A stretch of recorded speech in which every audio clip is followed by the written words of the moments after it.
Hi, it's Ash here with a little message before you get into it. I'm admittedly very emotional publishing this, our final discussion on Heartstopper the show.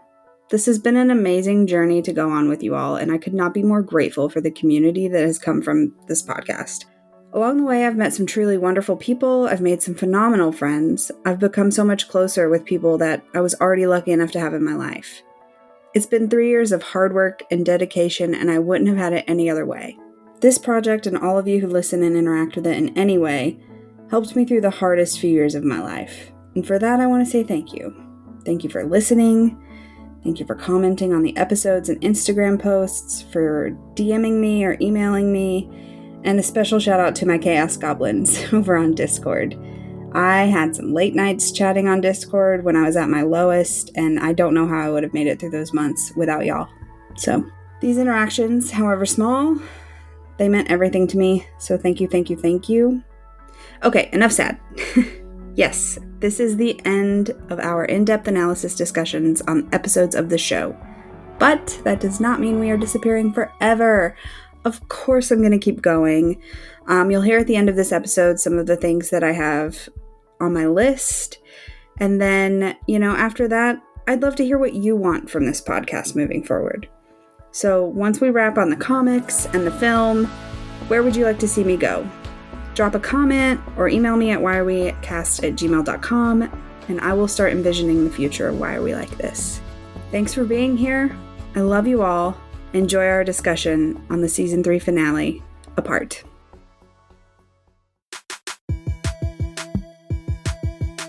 Hi. Hi. Welcome to Why Are We Like This, a Heartstopper podcast. I'm Ashley, she, her. And I am Adam, he, him. And today we are back with the big finale, the moment that we have been dreading. But this is a brilliant episode. This is season 3, episode 8, Apart. Oh, man. I cannot believe we're here. I know. So as per usual, I've got some notes for before we get into it. The main obvious one is that since we last spoke, we found out we're getting our ending. We are getting a movie, and I am so excited. Like, literally, when the news broke, I think Ashley and I, you could hear the sound of, yelling from across the world. I heard Ashley scream from, where I am in America. It's crazy, and it's great news, because, for so long, we have been... Ashley, you have said basically every episode, we haven't had any announcements yet. What's going on?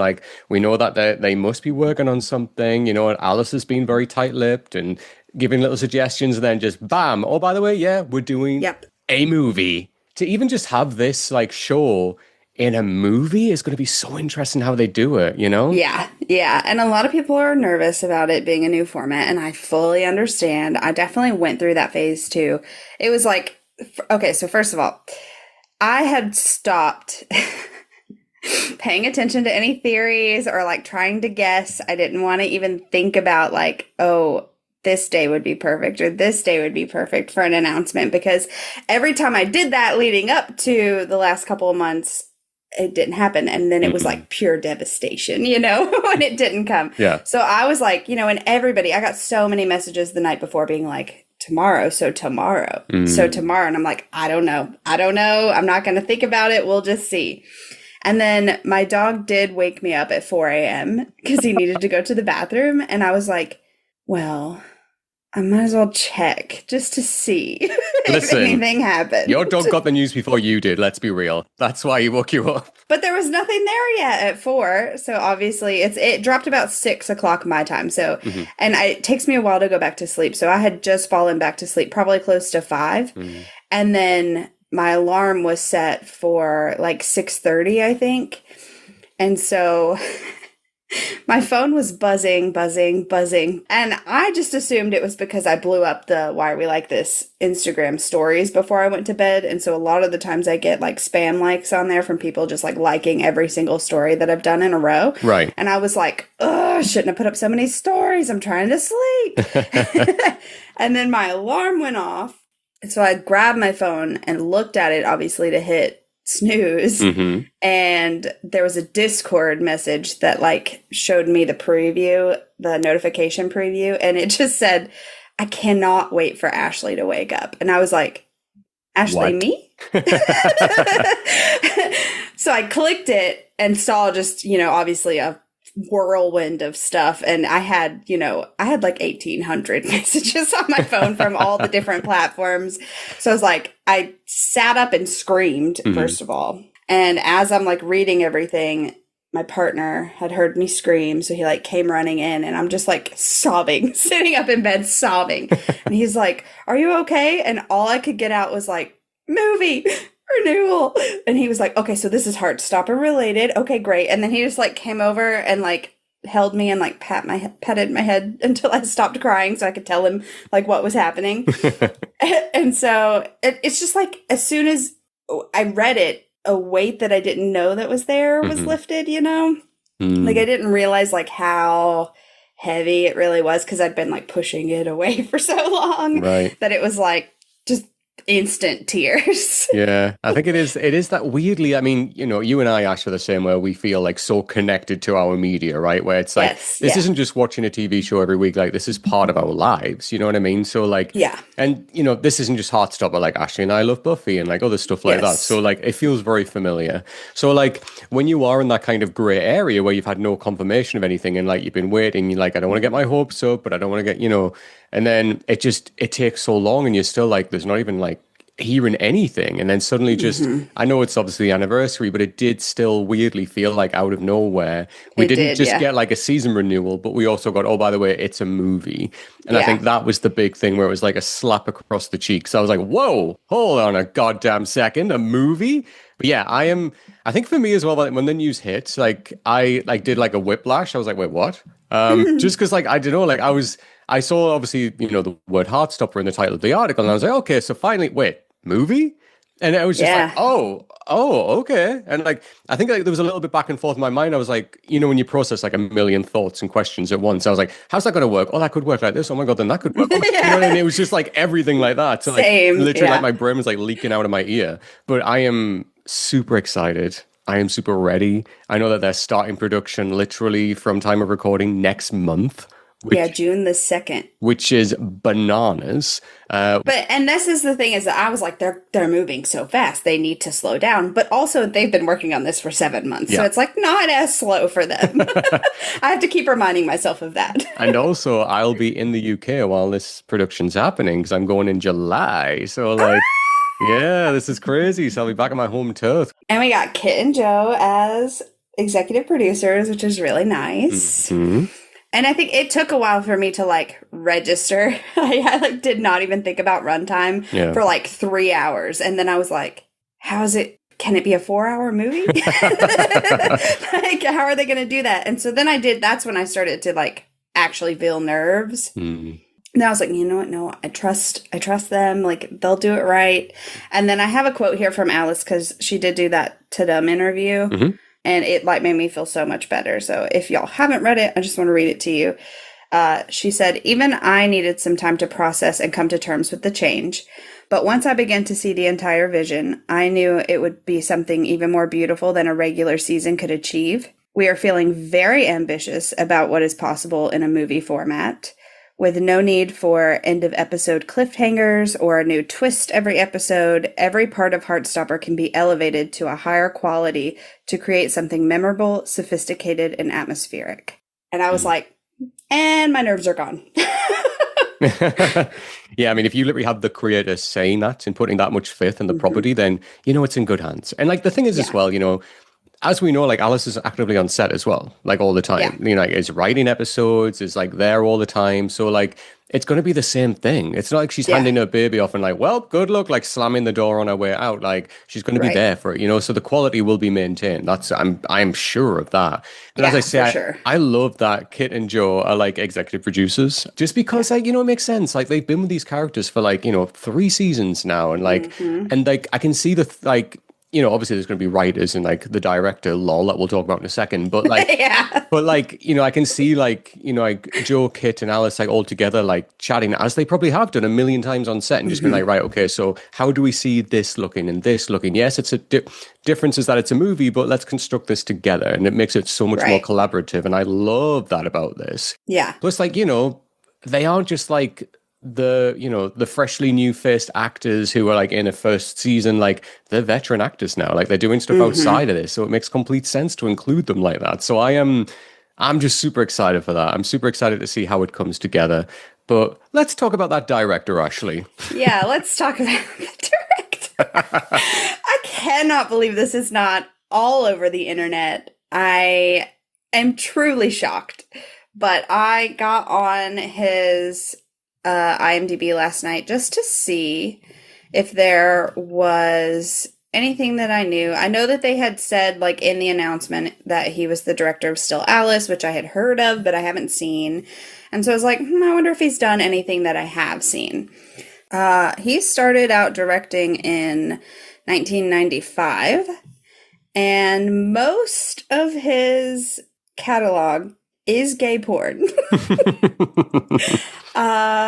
He did, it looks like around 2000, from like 2003 to 2005 is when he was like phasing out of porn and into, mainstream movies. What, I don't know, it's regular films. Yeah, feature films. Yeah. I just like can't believe that's not all over Twitter. I mean, yeah, people should be eating this up, but like, and like he's linked to the film. Yeah. IMDb. Right. Like I've literally just been looking at that. Yeah. People can see all of this. I don't know how I have not heard this. And like, granted, I am not on Twitter the way that I used to be. I pop on every now and then just to check for like, because news always hits over there faster than Instagram or anywhere else. So sometimes I pop on. Right. But why is no one talking about this? Right. I think like probably like when, it starts to pick up traction, when like we start to get like a trailer and stuff like that, like maybe it'll start to come out a little bit more. But you know what, like to give, I don't know anything about this man other than I saw Still Alice when it came out. I went to the cinema to see it. And, Ashley and I were texting about this last night. Still Alice is like a beautifully depressing movie. For anyone that doesn't know, it's a really moving movie. It's not a very happy movie, but like if you love Julianne Moore and you want to see a phenomenal performance and a great like story told and acted, just prepare to cry because it is very sad. But it's definitely worth a watch. But just be ready for that, especially if it's something that might affect you, like going into watch, just, as a trigger warning, keep that in mind. And absolutely no disrespect to porn directors either. Absolutely not. No. I'm over here laughing, but it's only because no one's talking about it. Right. That's valid experience. So and a lot of people started that way, to be fair. Yeah, for sure. No, but just overall to say, like to, finalize our thoughts on that, I'm just so damn excited. Like, I'm just excited to see how it's going to come together, and, to be in the country while it's filming is going to be great. Like literally we'll be landing in London. Not that I stand a chance of passing them on the street, but, just to be there will be cool. But yeah, I'm excited. It's nice to finally have something confirmation. And yeah, I'm sure like all of you that are listening, we're just eagerly wanting to see how it looks, Yeah. Do we also want to quickly mention the announcement of Kit's new movie? Yeah, let's talk about that. Yeah. I am excited. So for those of you that don't know, Kit is returning to star in a movie with Will Poulter, the beautiful and wonderful Will Poulter, who is phenomenal. And the other actor, Mano, I think it's Rios. And they're going to be in a medieval zombie horror called Rapture. So like Ashley and I were talking about this. Me and zombies go dead hand in dead hand. I grew up playing the Resident Evil video games. I loved them. So like zombie media has always been like a big part of like my journey, I guess. So like anything zombie related, I've kind of normally have seen, or like, it's part of like my favorites. Like saw a lot of the classic George A. Romero movies and stuff like that. Like a lot of zombie stuff I'm here for. So to see this also in England, where it's going to be filmed like in Yorkshire, like I'm like, okay, I'm already in again. And like it sounds really interesting, right? Like a monastery with monks, and they're trying to keep like the infection out, and they're inside, like, hunched down, like trying. It's sounds set in fun. like 1348. Yes. So like So of I'm course, excited for that. I know. So like a period drama, like a period Oh, love horror, it. like set then because we don't get horrors like this, you know. So like I'm Right. super excited to like just to see how this is gonna look. I'm stoked about it. Mm. I keep reading the article. I just like did I miss anything? I'm like going back through. Same. I'm like, did we get a release date or anything? Like I'm like a crazy man, like just looking through the article. Okay, one more well, I would say non-Heartstopper. All of it's kind of Heartstopper related. I also went a couple days ago to see Orla Gartland play in Nashville. It was phenomenal. If you have a chance to see her live, do it. Her crowd work and her energy, it was so fucking good. And obviously, of course, I cried the whole time during Why Am I Like This? Both Why Am I Like This and Kiss Your Face Forever are on the set list. So both little Heartstopper songs got played. Yes, that was really cool. Yeah. Especially to hear that song as well, especially when we're covering this episode I as well. know. I know. But no, I'm super happy that you got that. It was lovely. I sobbed a lot. Okay, so, and then I just want to say one little note about last episode that we kind of like glazed over it, but there was just so much to talk about. The scene where they're at rugby practice and Nick kisses Charlie and then Charlie like grabs his hand and pulls him back and kisses him again. We got some comments on Instagram about it because I did like a pining collage of all the different pining that was happening in last episode. And we didn't really talk about what a huge step that is for Nick. Thinking about like Secret when Charlie gets tackled and he's like paralyzed in fear to even go over and check on him. And now he's kissing him on the rugby pitch during practice. Like, I have 700 notes in this episode about how far everybody has come, but like that should have had a note about how far he's come in his coming out at this point. That's interesting you bring that up because in my notes for this episode, which I'm sure you have as well, actually, like I link directly and I write about this when he goes to Leeds and, the person that's showing them around says, oh, my partner's actually in the rugby team. And the look that Nick has on his face at that point links directly back to that moment, which I have written down. So yeah, great find. Yeah, just obviously we'll get into that, but yeah, it's just how far all of them have come, and that's the big thing for this episode is just growth and journey. 100%. Also, last episode, I made a mistake and I did not put the book watch for last episode in the actual episode. So before we get started on this one, I'm going to go ahead and play the book watch from last episode. Oh, hello, Kate. Hi, Ashley. Hi, welcome back for another book watch. Thank you. So we're back with some more great choices from Isaac. The book that we see him reading this week in sex ed, I'm sure most people will have spotted, is a book called The Ethical Slut by Dossie Easton and Janet Hardy. And its longer title is A Guide to Infinite Sexual Possibilities. It's a self-help book about non-monogamy and the sort of the theory and the practice of people who are considering that lifestyle or living that lifestyle. It's very casual from what I can gather. They've got chapter titles like The Practice of Sluthood and Sluts in Love. So it's not, it's not a medical book. It's not a textbook. It is very much, from what I can tell, quite chatty, quite open.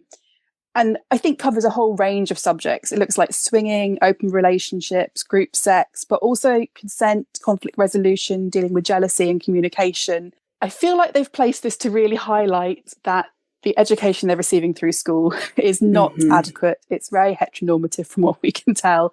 And it seems like the teacher doesn't really want to be delivering it.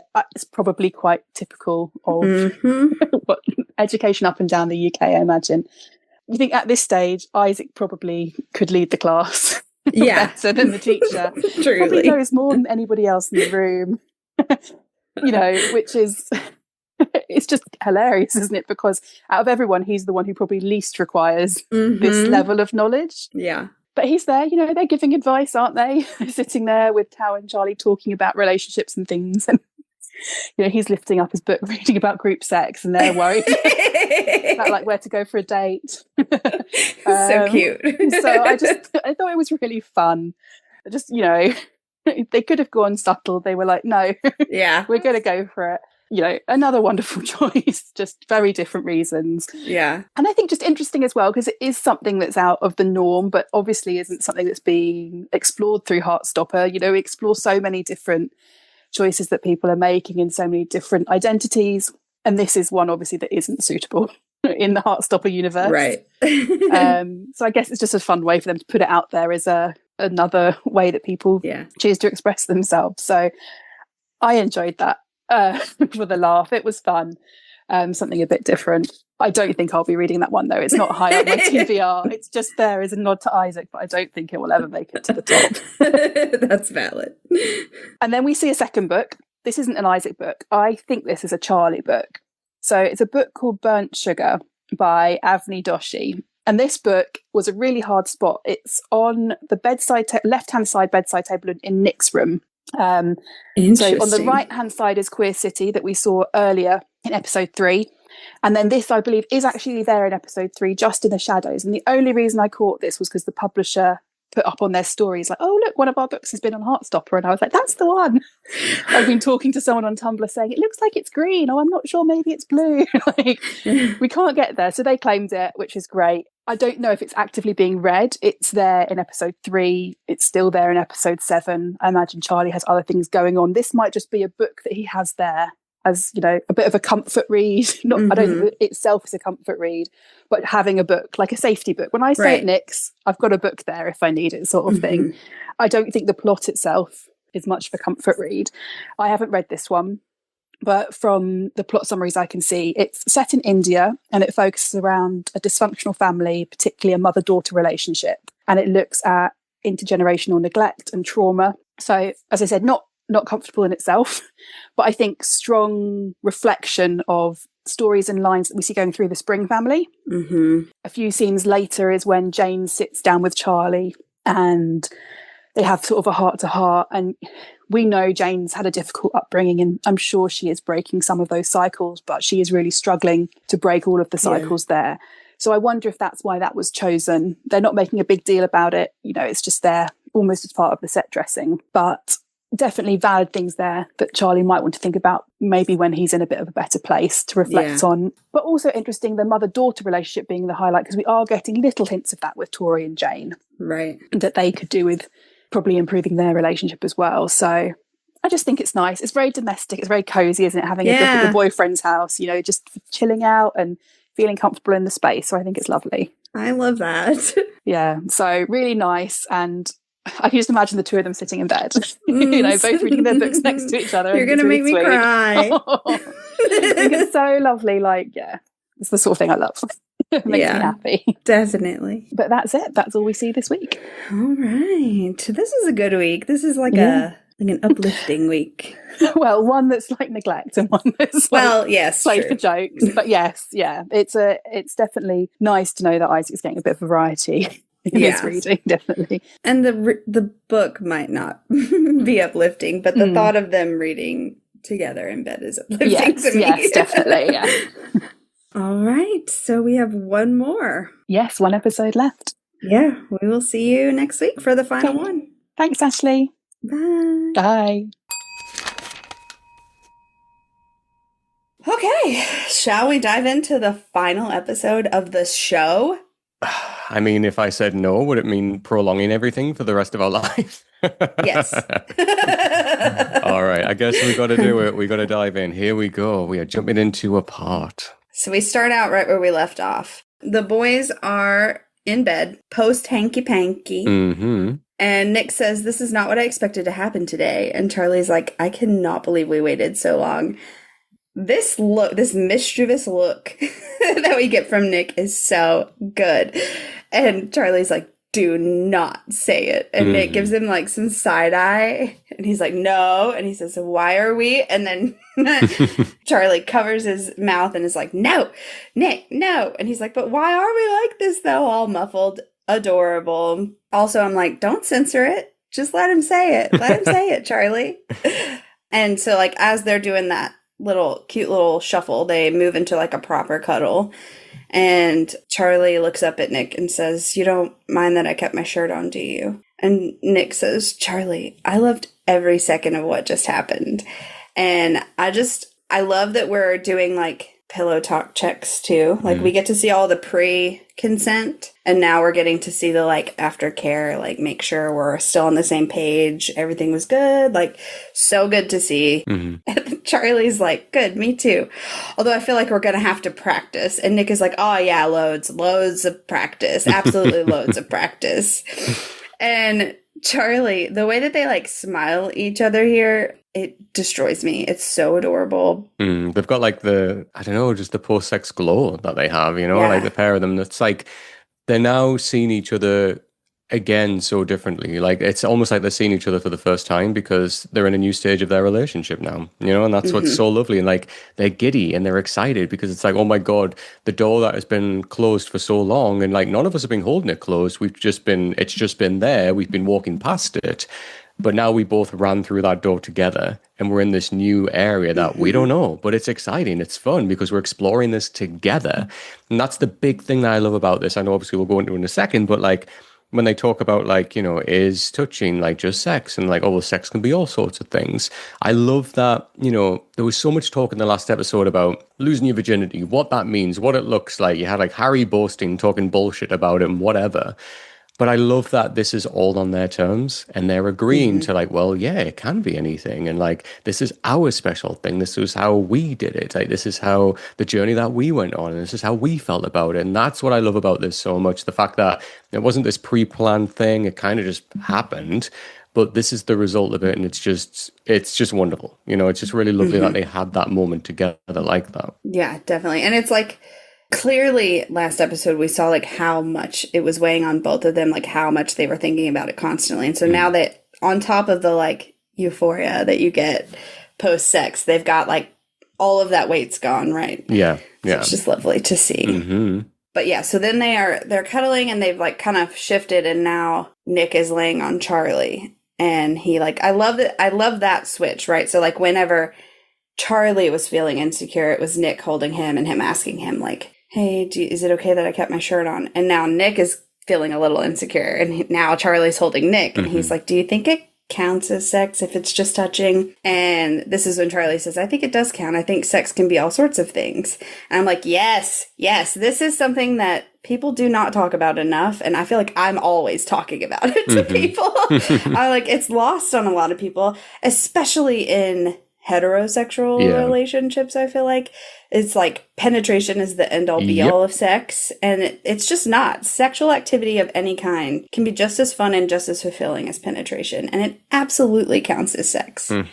Yeah, no, 100%. It's like there is such a like focus, as you said, in like straight relationships on that, the sense of penetration. And like how many times like have we seen, and I've been asked this question before, like, when you get it like straight couples that'll say like, oh, so who's the postman and who's the post box? And it's like, let's unpack that for a second. Why are you asking that? What does that mean? And I'm sorry, I've never heard it said that way. It's such a British way of saying it. The postman and the post box. No, I've not heard that. But there you go. You can use that as much as you want, Ash. You're gonna go out tomorrow to your friends and be like, all right, so I have a question. But like there's so many things attached to that. Like, why are you asking that? What does that mean? What is it? Why do you, so like, why are you setting boundaries and like, putting our sex lives into your vision of what sex is? That's not fair, So like, I love that this conversation happened. And as you said, Ash, like beautifully, like there's so many different ways that can occur. It isn't just about like that one motion, and like, and I love that they're not being lectured about that. They're not being told about that. They're discovering it together on their own terms. And that's why it's magic. I love it actually because like we saw them talking about this the whole time last episode. Yeah. And Charlie like really, I think, soaked in everything that everybody said. And he has come to the terms now of saying like, it can be lots of different things.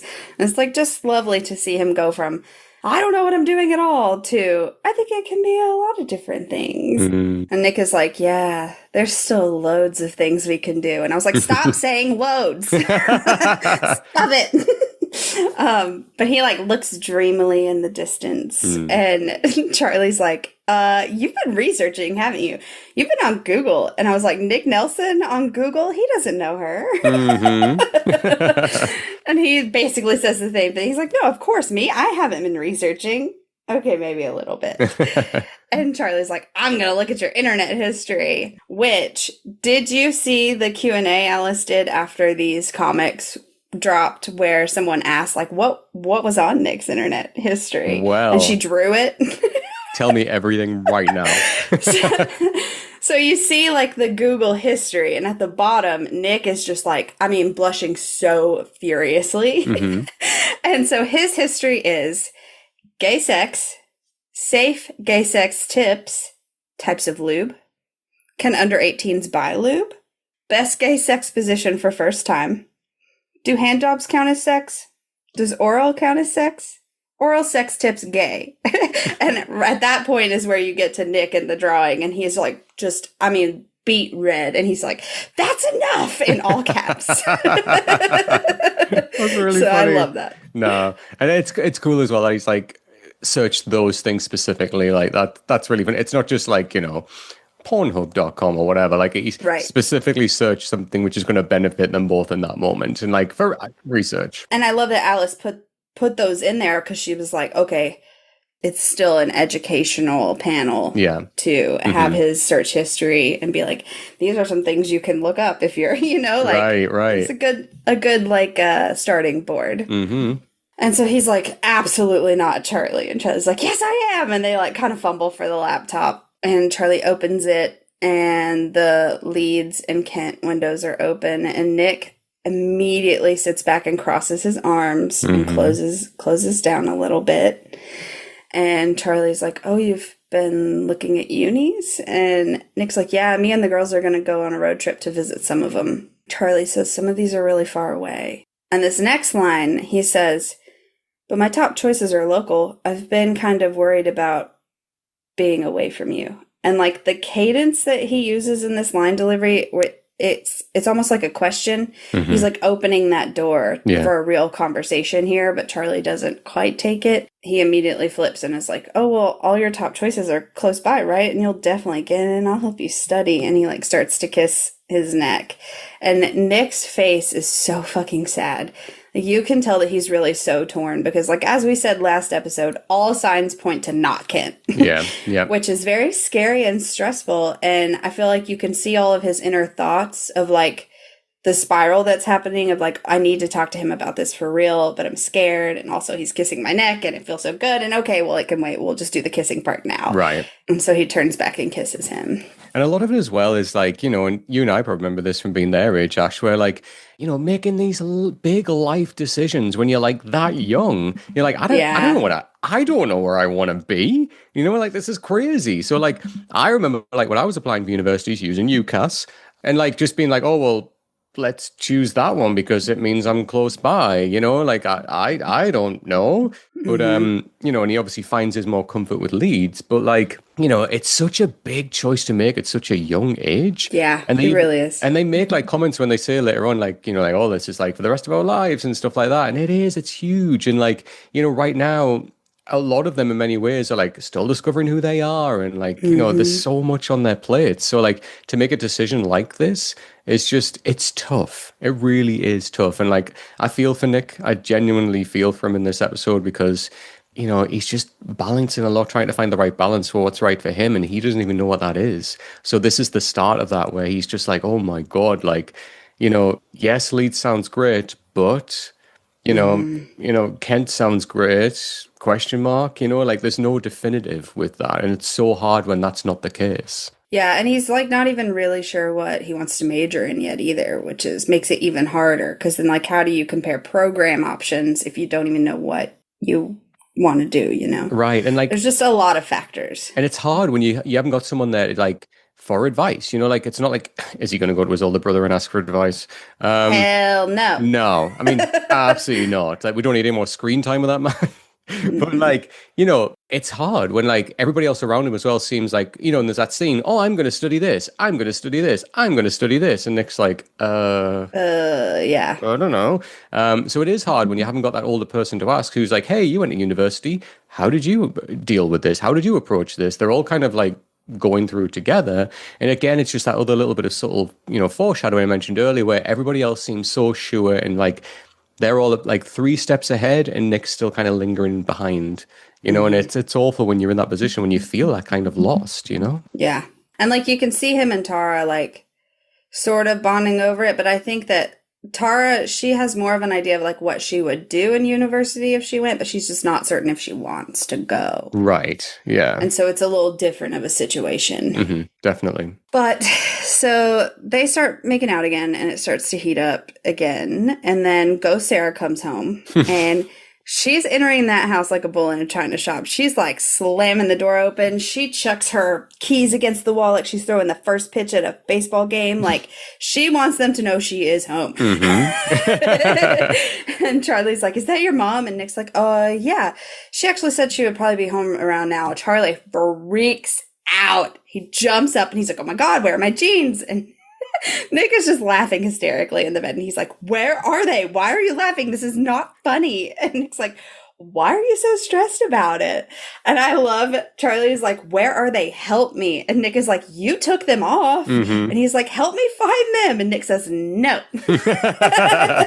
It's so cute. I love that. And like, it's a nice polar opposite, isn't it? With like how open and fine like Nick is and laughing about. And he probably knows like his mom's not going to really be bothered. Yeah, Sarah doesn't care. You're right. Comparatively to like Jane and the scene we get later on, like it's such a nice juxtaposition where he's like, whatever. So yeah, I love this. It's nice to see like an awkward moment like this handled with humor rather with drama, you know?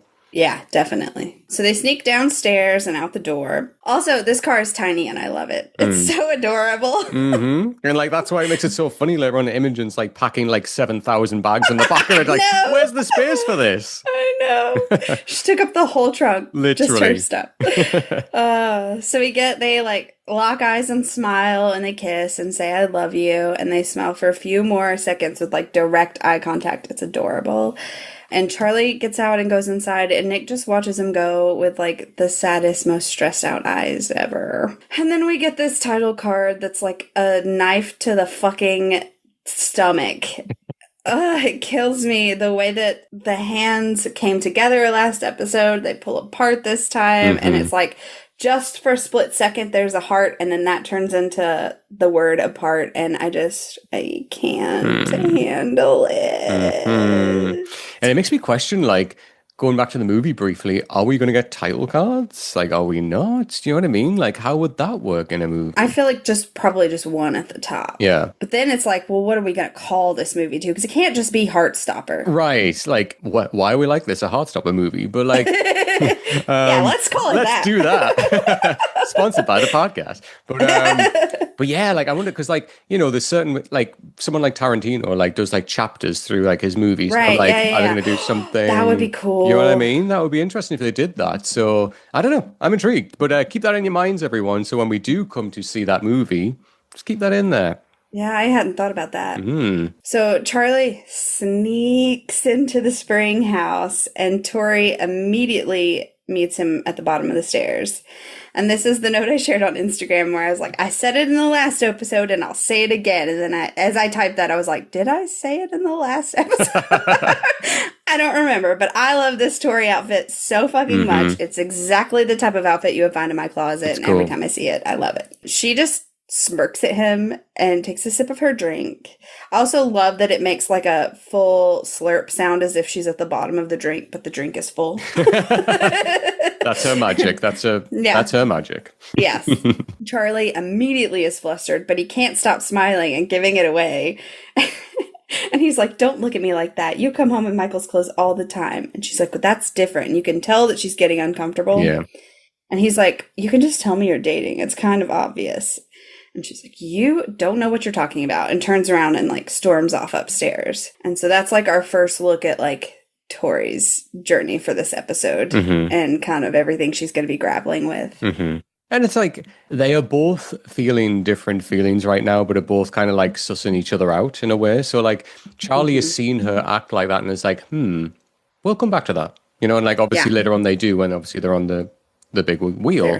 And yet, you know, Tori knows exactly what is going on here, knows exactly what's happened. That slurp said everything, you know. It really did. Like, it said it all. And I love this. I love, like, again, it's like with the writing, it's so clever when, like, these two characters are coming together and like they both have news. Do you know what I mean? Like one character's going through something and feeling something and isn't sure about something. Another character's very sure about something and has gone through something new in their relationship, and they both are like, oh, and it's almost like they're bouncing off each other here. But when it just makes it more meaningful when they do come back together and chat later on, you know? Definitely. Okay, so this next scene is a big one. Jane calls for Charlie from the kitchen, and we get this quick shot of Julio and Jane at the table, and he's like, you've got this. He gives her a little kiss, and she's like, okay. He's like, you all right? And she nods yes and like kind of smiles, and I'm like, thank you. Well, can we please have some more of this? Because we need to see more of their dynamic like this, that he is involved in this stuff and not just like hiding away in the bedroom all the time. Yep. And I will say this, brace yourselves, everyone. I hope you're sitting down. Oh. This is the best Jane moment, and I love Jane here. Yes. I love Jane here. And like the amount of times I've said that woman, and I stand by the amount of that woman's that I have spoken. But this for me is the conversation that we've been waiting for. You know, they're talking to each other like it's like a full open, all cards are on the table, you know, like conversation. And like, you know, does Julio bother me a little bit? Yes, still, because he's like, you know, you got this, slapping her on the back and then leaving the room. But like, I understand why he did it here, because obviously them two do need to talk. Yeah. And it is nice to see him being there more supportive rather than, you know, last episode kind of just lingering in the background, not parenting. But this is the best version of Jane. And I absolutely love it. And the actress just knocks it out of the park. Kills it. Beautiful. This is what I was waiting for from the start. So to go through the trenches with that woman to get to this almost makes it worth it, you know? Yeah. And so, like you said, Julio leaves, which, it makes sense in this context that he would be like, okay, you two need to talk after that. Charlie sits down, and honestly, he still looks so fucking pissed at her. And I'm like, Charlie, get your shit together. Yeah. And so she starts out and says, I'm sorry I snapped. I'm always going to worry about you, Charlie. I can't help it. I'm your mom. But I know I can be overbearing. My mom was a bit like this too. She was never very nice to me. She was controlling, and sometimes, and she like hesitates. And she's like, anyway, I swore I wouldn't become like her, but I think in some ways maybe I have.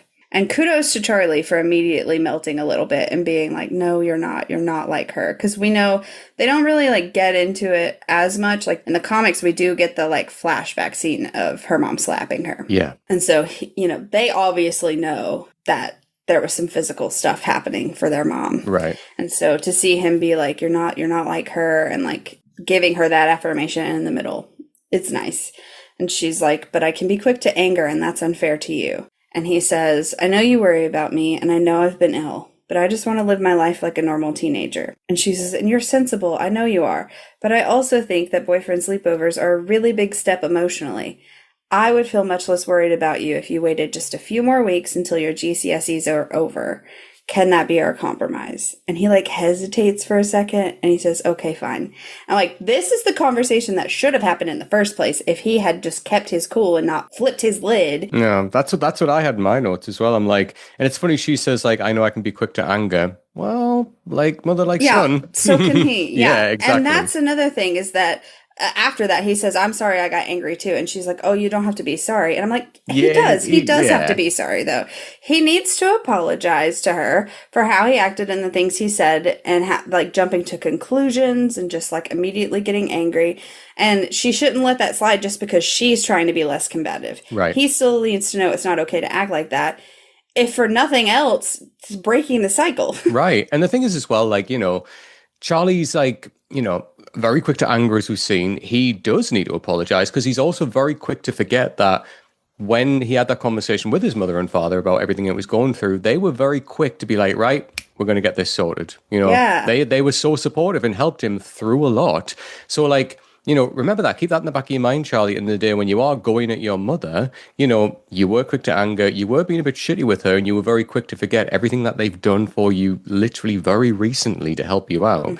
Don't forget about that, you know? Yeah. And she's been trying. She's been trying so hard. Yeah. And I'll always give Jane credit for that. I genuinely will. Like, you know, I know I've said some shit about her in the past. Completely valid. I still stand by it. Yeah. But when she has made the effort, and especially here, like, all credit to her. And as I say, like the actress, even when you said like, when she delivers that line, my mom, she could be, like that, brilliant, says so much without having to see anything, amazing. Yeah, and the way that she's like fidgeting and not Yeah. making eye contact as she's saying it, it's like you can tell that she's fighting her own trauma in the middle of this. Right. And like that's probably a conversation that something she'd never thought she'd have to bring up with her own children, because she's wanted to avoid that for so long. So the fact that she's hinted towards it but hasn't made it the focal point of, let's talk about my trauma. She's like, no, let's work on this together. I want to fix this.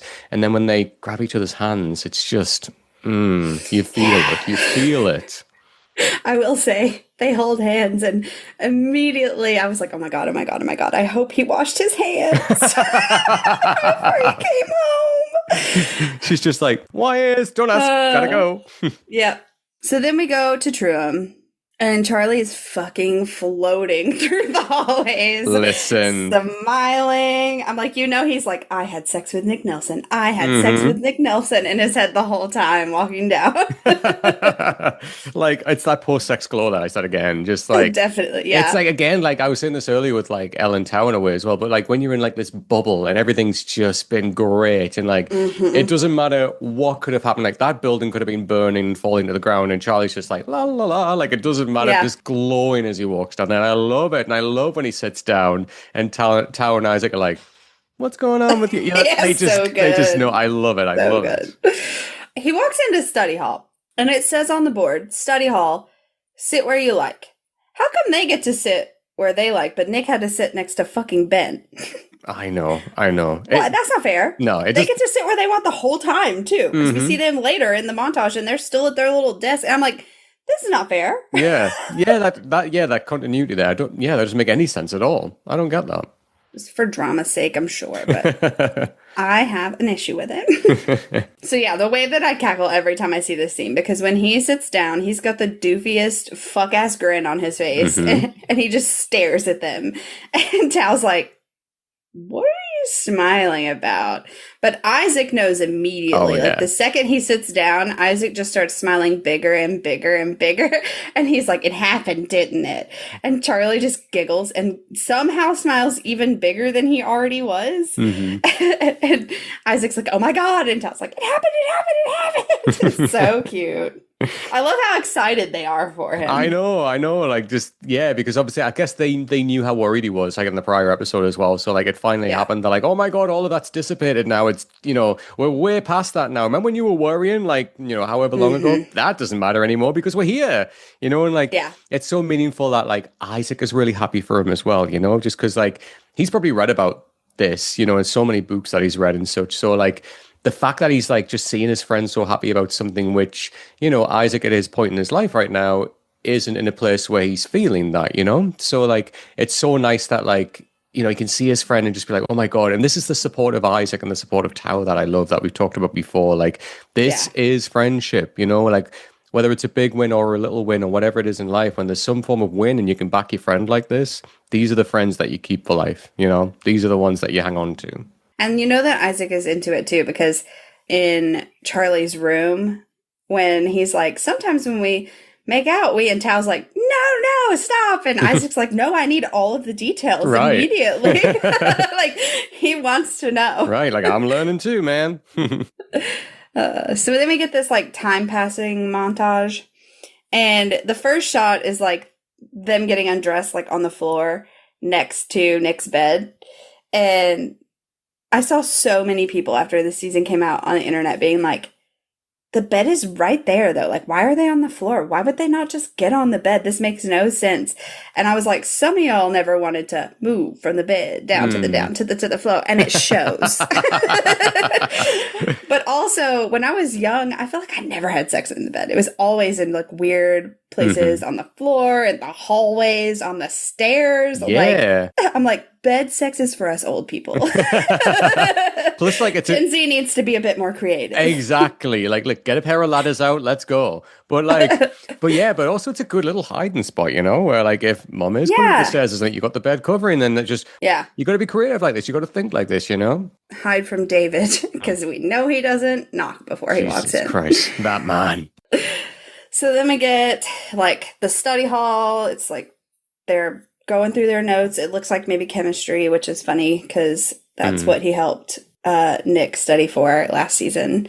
Nick's looking through some catalogs for college. There's band practice. We get Charlie and his maths exam. And then we get sex in Nick's bed, also interrupted by Ghost Sarah again. But unfortunately, this time it looks like they were kind of like right in the middle of it instead of on a pause like they were the last time. Right. And then we cut outside and they're packing Nick's trunk up for this trip. And Tara laughs at Imogen's amount of bags.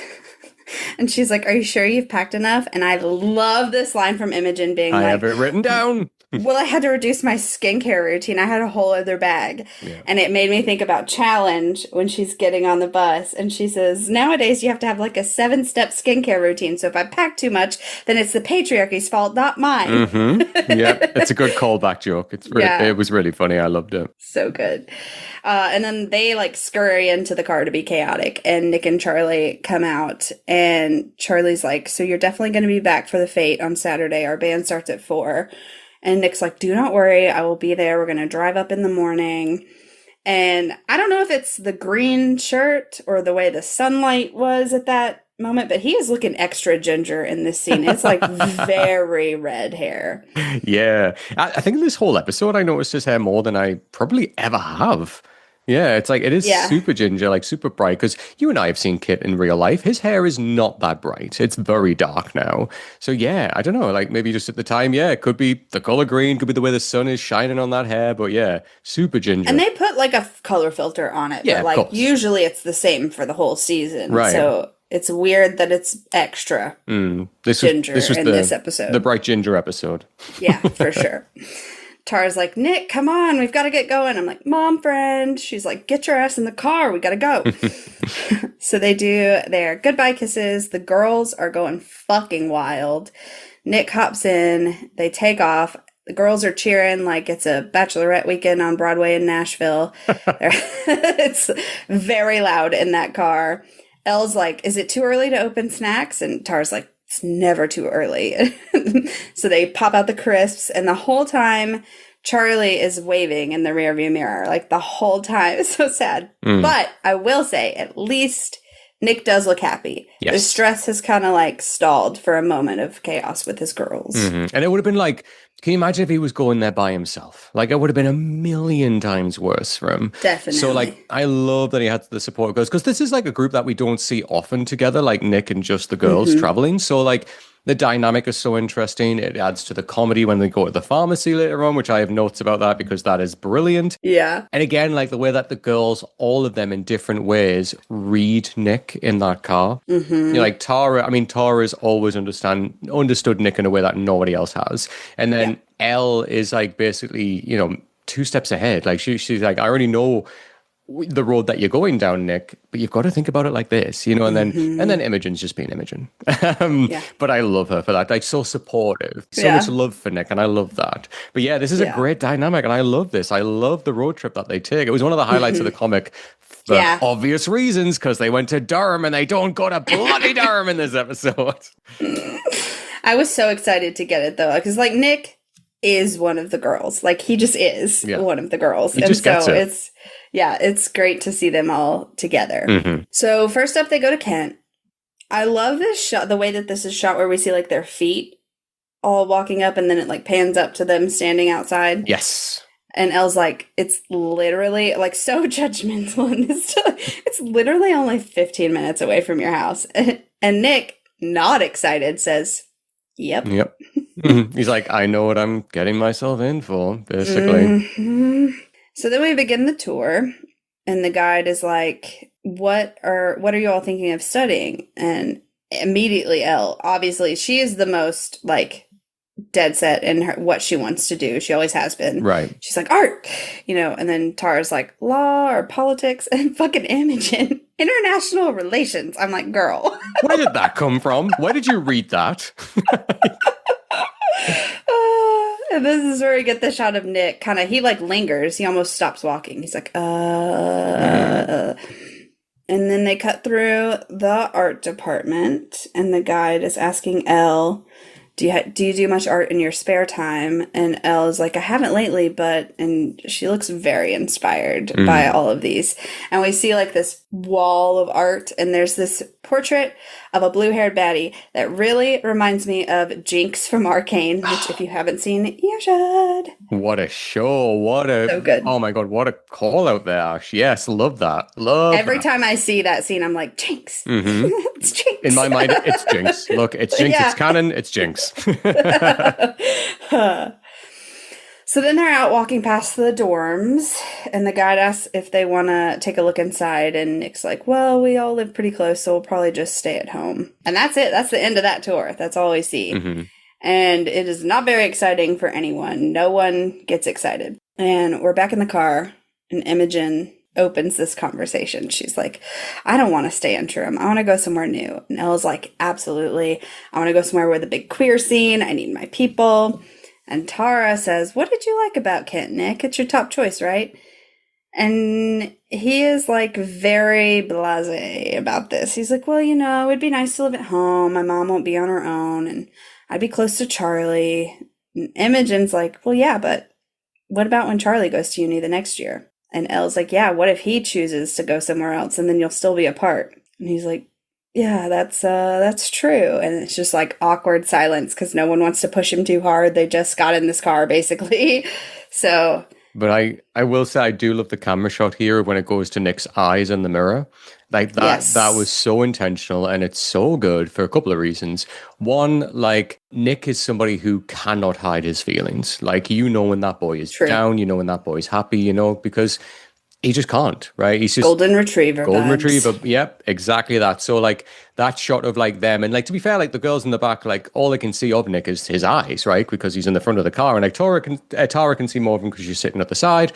But like, just looking in his eyes, you can just see the sadness behind him. Like, he is not happy. He's not thriving or like, vibing or buzzing like the way the girls are in the car. And it's obvious, but like just that look in the eyes, but also the fact that it's just pure isolation. Like, he's existing in this little bubble in that car by himself. All the other girls are like one unit, like, this is their best time. We're going to go and do this. Let's get away from Troom. This is going to be amazing. Nick's just this little bubble floating in the front of the car who just is so lost. And I feel for him so much in this moment because it's a lot of things, right? He's with like, 3 of his girlies. He's one of the girls, as we said, he should be having the best time here. But this is a constant reminder of just how lost he truly is. And no matter what he does, whether he spends time with his girlies, whether he, does whatever with Charlie, like the conversation always kind of comes back to university. What are you going to do? What's going to happen? And he doesn't know the answers. And that's what's so tough. So so that camera shot alone of like just seeing his eyes and like he just like looks up for a second and then looks down, brilliant. Says so much. So good. All right, up next, we are at the University of Oxford, and they are staying the night. Nick and Imogen are in a room together, and she says, you don't mind sharing with me, right? It's so funny, Imogen. I just love her so much. Never change. Yeah. And he's like, why would I mind? And she's like, I don't know, girls and boys sharing a room. And he's like, that's a bit silly, though. I mean, girls and boys can't just be friends. And he kind of like nods like us, like, we're just friends. Like, she's like, yeah. And then she just kind of like, it all hits her, I think. And she just opens up. She's like, it's weird how I used to like you. And he's like, weird, okay. And she's like, no, not weird, but it's going to sound bad if I say what I mean. And he's like, well, now you have to say it. And she says, I'm not sure I did like you like that. And he's like, okay. He's totally fine with that. Yeah. And so I think that reaction gives her the agency to like go ahead and do her little spiral that she does, where she's like, I think I felt like pressure to have a boyfriend because I was a cool girl and that's what cool girls do. And I think I liked having attention from boys because it made me feel important and like I was doing life right. I don't think I liked Ben either, or my year 10 boyfriend. And then she like the line delivery of this one where she like kind of whispers it in a sob where she's like, I don't think I've actually ever liked a boy when I think of it. Yeah. And then she says, sorry, that probably made no sense. And he goes over and moves and sits next to her. And he's like, no, I get it. And she's like, who even am I? And he puts his arm around her and he says, you're my friend. It touches me. And isn't this just classic Nick? seeing exactly what somebody needs and like knows exactly what to say to somebody in that time of need. You know, like somebody else that isn't him, like he knows, you know? So like he knows exactly what she needed in that moment, you know, and like she needed to hear that. You are my friend. That's one of the best lines you could have said to anyone who's feeling self-doubt in that moment, because that confirms so many things like you're a great person, you're such a great friend to me. All of this goodness that you don't see in yourself right now because you're spiraling, you're a great person because you're a friend. Yeah. And we can choose our friends, you know, and you've allowed me to choose you, and it's beautiful in that moment. And I really like that. But again, it like, you know, for a second, Nick has the relief of like everything that he's spiraling about and going through right now because he can look after his friend, you know, and like it's so lovely when you think how far they've come from like season 1 to this point and like how different their friendship is now. It's just, it was a really nice Imogen moment as well. It's nice to see this different side of her because, you know, it's in another version of Heartstopper going on over here where it's lesser written. She could have just been a caricature, right? And just been someone with catchphrases. But to see this from her, just, this is the great stuff. And the actress delivers it so well. So good. And he does get it. Yeah. He gets it on a level that I don't think anyone else really could. And this is where I have a note that says cracks knuckles. Let's take a little detour back to season 1 for a second. Because this is such a nice parallel to Nick and Imogen's talk at the end of Friend on the bench, where it's basically the exact same sentiment. He says, do you ever feel like you're only doing things because everyone else is, and you're scared to change or do something that might confuse or surprise people? Your real personality has been like buried inside of you for a really long time. I guess that's how I've been feeling recently. Sorry, that probably makes no sense. And she says, no, I think I get it. It's basically the exact same conversation in reverse. Yes. And I love that we get him saying it to her during his awakening, and she's there to support him and say she thinks she kind of understands. Well, now she super understands, and it's her turn for her awakening, and she's saying it back to him, and he's there to support her. And I just love it so much. It's brilliant. It's brilliant. It's like, it's nice to see like a callback like this, but like reverse. And it just shows like, you know, when the scales tip in the other direction, they're still there to support one another, like to support one another like that. It's just, like I love a good callback in anything. Do you know what I mean? Like when we go back and see how far the characters have come. And that's kind of what I was alluding to. And I love that you just pointed that out, Ash. Like that is chef's kiss. Great writing. Great journey for them both. Yeah, so good. Also, so this is called compulsive heterosexuality or comphet, and God, is it fucking real that she's like starting to realize that no, she never liked men and that she's only been kind of going through the motions, and maybe that's really actually not for her. And you know what? Good for her for realizing it so early, because it took a lot of us a lot longer. Speak on that, girl. Yes. Like, yeah. And I love that as well, because like, had she not had, you know, as you said, like she could have like still done the university thing and still thought like, oh, well, this is the right thing that I have to do. And it's such an interesting thing because it's such a common story and a journey, myself included, obviously you as well, Ash, where, you know, as queer people for so long, you know, it can be part of our journey where we're like, no, like these are just like thoughts in our minds. Like we've got to find ourselves someone of the opposite sex because this is what all of our family and everyone's doing around us. This is the way that we have to live our lives. So like the fact that Imogen, you know, isn't, you know, having outside influence in this room right now and isn't been told, no, forget that. You know, you're going to find your boyfriend. You're going to do all of this, whatever. She's there feeling comfortable with one of her best friends, a boy that she says, I think I used to like you, but honestly, I don't know. I felt like I was being told that I should because I was the popular girl. I love that she's able to just break all of that down whilst spiraling, you know, but then in a way is figuring herself out. Even though she says, I don't know who I am, girl, you're starting to, you know, and that's what's really important here. She's laying the foundation. I have one more Imogen rant before we move on. I've been thinking about this for a long time and I wasn't sure where to put it in the episode. And I was like, I'm just going to knock it out right here while we're focused on her. Let's go. So, yeah. Further proof that she is unsure about who she is and that she's like almost trying on new personalities all the time to see is that she's like a fucking chameleon on this tour. each outfit is so curated to the university that they're at. So like first up we get Kent, right? And she's in this very cute, like long sleeve, roughly off-white top with the maroon pants, the low pigtails and the headband. And it feels a bit more like the Imogen that we have seen, but it's like a bit more mature. It's like a level up, right? It's like a mature version. She's like, I'm going on uni. I got to dress like an adult. Like this is like what I'll need to do for this one, right? But then we get to Oxford and she puts on plaid pants with a white V-neck with glasses and no headband. And it's very like a like smart, intelligent look. I was like, this is a prestigious look for a prestigious uni. Yeah, that's interesting. And then we go, she's giving cruel intentions. yeah. It's like, it's as soon as I saw the glasses, I was like, what are we doing? Right. And those glasses are pretty cute as well. They're super cute. Right. But she doesn't wear glasses. Yeah. So I was like, what's happening here? That's really when I started. Like, I didn't really pay attention at first. But then once they got to Oxford and that outfit came out, I was like, oh, she's like... playing a character. Yeah, she's like playing into it. And then we get to Leeds and she's got on like loose-fitting pants with like a white polo that's got some stripes on it. And her hair's like French braided back on the top. It's a very sporty look. Very like cool sporty girl.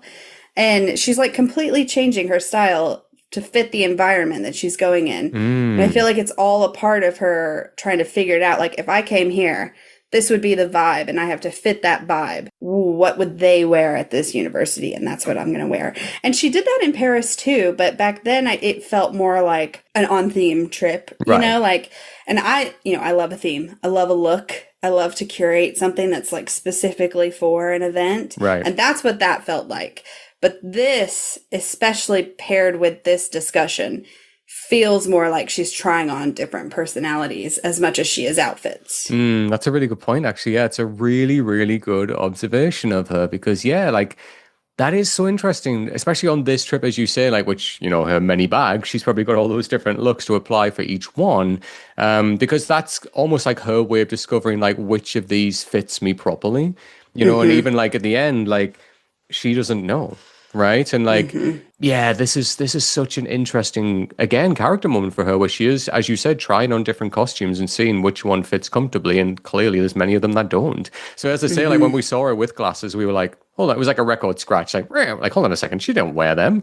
But she's trying something out. How many people do you know that age who used to wear the glasses where it was just the frames and no like lenses inside, you know, like trying things out? I know people that do that now too, for just like the fashion statement, but they know who they are. Yes. You know, they're doing it with purpose because that's what they like. Right. And exactly. And that's what I mean. Like at that age, like how many times do we do that? God, I used to. The amount of times I like went through phases of like wearing band t-shirts and then like wearing like, you know, goth presenting clothing and then just the next day I'd come in just wearing like total chill stuff, like completely different, you know. So it's interesting that there's no attention drawn to it, but when you notice it, it's very subtle and it's very obvious what they're doing there. So yeah, great shout there, Ash. Thank you.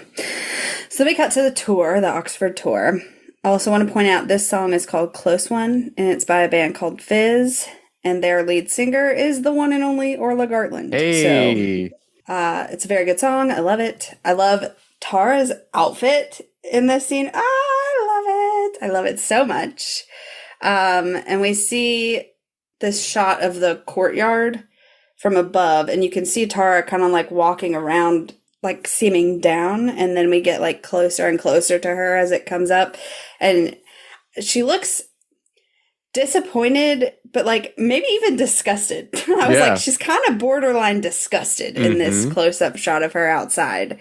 And then we cut to like the legal department classroom, I guess, because Elle says this is very Legally Blonde. Yeah. And it is. Oh, 100%. It is that type of lecture hall. And Tara's not excited at all.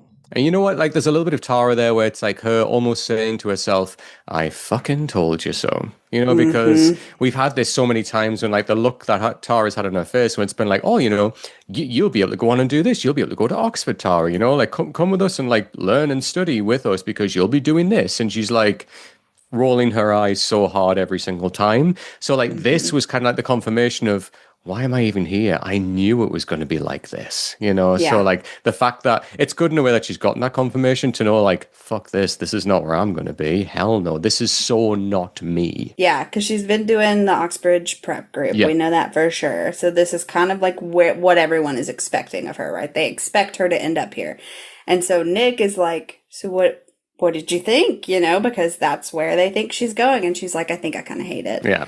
And he says, yep. And I love that when they're walking down the stairs together and they're just like, yep, where the hell are we? So we cut out, they're having like a little picnic out by the water, and Tara's flipping through the catalog, and she's like, well, that's it then. I do not want Oxford, and I don't want any more academia.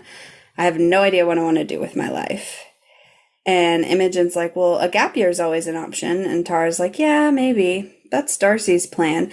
I actually would kind of like to see Tara take a gap year and maybe like focus on dancing or enroll in some sort of like dance course and just completely divert from all the things that everybody's been putting pressure on her to do, because I think that would be a great statement of this is your life. You don't let anybody bully you into doing anything you don't want to do. You choose what you do after school. 100% couldn't agree with you, Ma. If you want to travel, go and travel, but like find the thing. That's why I highlighted so much, like in the last episode when we saw like Tara dancing, and like that was her thing, you know, like that was her, and like this is your year, this is your time. Go and have bloody fun, and don't have your life so guarded and so structured by other people who are telling you what to do. You know, go and enjoy yourself, girl, because it's not often that we get to have a year out of our lives where we can do that, you know? Yeah, 100%. And she looks over at Nick and she's like, have you ever thought about a gap year? And he immediately answers. So at least he knows this much. You know, he knows he wants the uni experience. He wants to meet new people, do uni sports, societies. He says, I have no idea what I would do with a year off. And then Elle is like, well, I'm sure you and Charlie could think of a few things. And Tara's like, Elle! And I'm like, Elle! I'm like, Elle, speak on it, you legend. I absolutely love it. I think the cringe factor for me is that we don't know for sure that they're okay with Tao and Elle discussing that. And I'm like, maybe be just a little more subtle. Because then she's like, well, you know, Tao told me in front of the whole group. Right. And I'm like, what if he didn't want this information out there? Which obviously it's fine. He doesn't care. But at the same time, I was like, shut up. No, like I was Tara. Of course. No, like I get it. Like I get what Tara's doing, like defending Nick, and he's trying to say, like, look, that's their business. It's not yours. I just find it so fucking funny that it came from Elle. Just like, I love it. Elle is bold in this episode. Yeah, so that's what I love about her. Like, I've never seen this side from her before, and it's nice considering all the horrendous crap that she's been through prior to this. True. I'm just loving that, you know, she hasn't allowed herself to become like a victim of that, and it's just said, no, I'm going to rise above this, you know, and like, and I love this like boldness from her, which is like, I know who I am, I know what I want to do, you know, and it's a great bold side to her, you know, and I love to see this. I love it. And Imogen's like, Nicholas, tell us everything right now. And I will give Elle credit. She's like, you don't have to. Yeah. And Imogen's like, no, he does. He absolutely has to tell us everything. Every detail. And he's like, no. I need more of Imogen and Isaac. I feel like they could be besties. I could see them like reading and discussing smut together. Oh my God, 50 Shades of Grey with them too. Like, where's the spin-off? Give us that. So then we cut to the Modern Health Pharmacy. Let's go! So, like, I died laughing. I mentioned this, like, way back in the day when Ashley and I first started talking about this season, where, like, let's be real, people that are not from the UK, people that are about to scream. But there's a pharmacy chain in the UK called Boots, Boots, for those who don't understand my accent. But yes, so this is where they go. So like the logo and everything, that's what it is. So like, you know, in the comic, that's what Alison draws. Like it's Boots. And can I just say that the experience that Nick has in here, I also had IRL. So like in Boots, you have like self-checkout services. So like I'm there, it's with my ex at the time, and I'm like, we need to get some more lube. So I'm there trying to use the self-checkout. Of all the things that doesn't scan, this lube that I have chooses not to scan. Please take this to the counter. So there's this 112-year-old lady at the counter, and I'm there with my lube. And I'm like, one lube, please. And then, nice is nice, like not bothered, just like, oh yeah, beep, like that's this amount. My like ex has run out of the shop through embarrassment, and I am like trying to stifle a laugh the whole time. So like this, I get. This was like, Alice, did you know me? Like, did you write this? Were you in the shop at the time when this happened to me? But yeah, I love it. I love this so much. This for me was just hilarious, and it just gave me all of that memory back. Yeah. I mean, I grew up in a pretty small town, so like it was super embarrassing for me to like go because everybody knew my family too. It's like we have like a pretty large family. And so I'm like, everybody knew who I was. And I worked in a gas station at the time. So like, even if they didn't know my family, they knew me as like, oh, that's the girl from, the gas station over there, Yeah. And so I would be like, I would try to get in and out so fucking fast just to get out of there before anybody like saw what I was doing. Right. And like, it's funny now because like, I don't give a fuck. But back then it's like so embarrassing. Especially when you're that age as well. Do you know what I mean? Yeah, definitely. So they walk in and of course, Nick is like, this is so embarrassing. And Elle's like, it's a rite of passage. Important purchases must be made.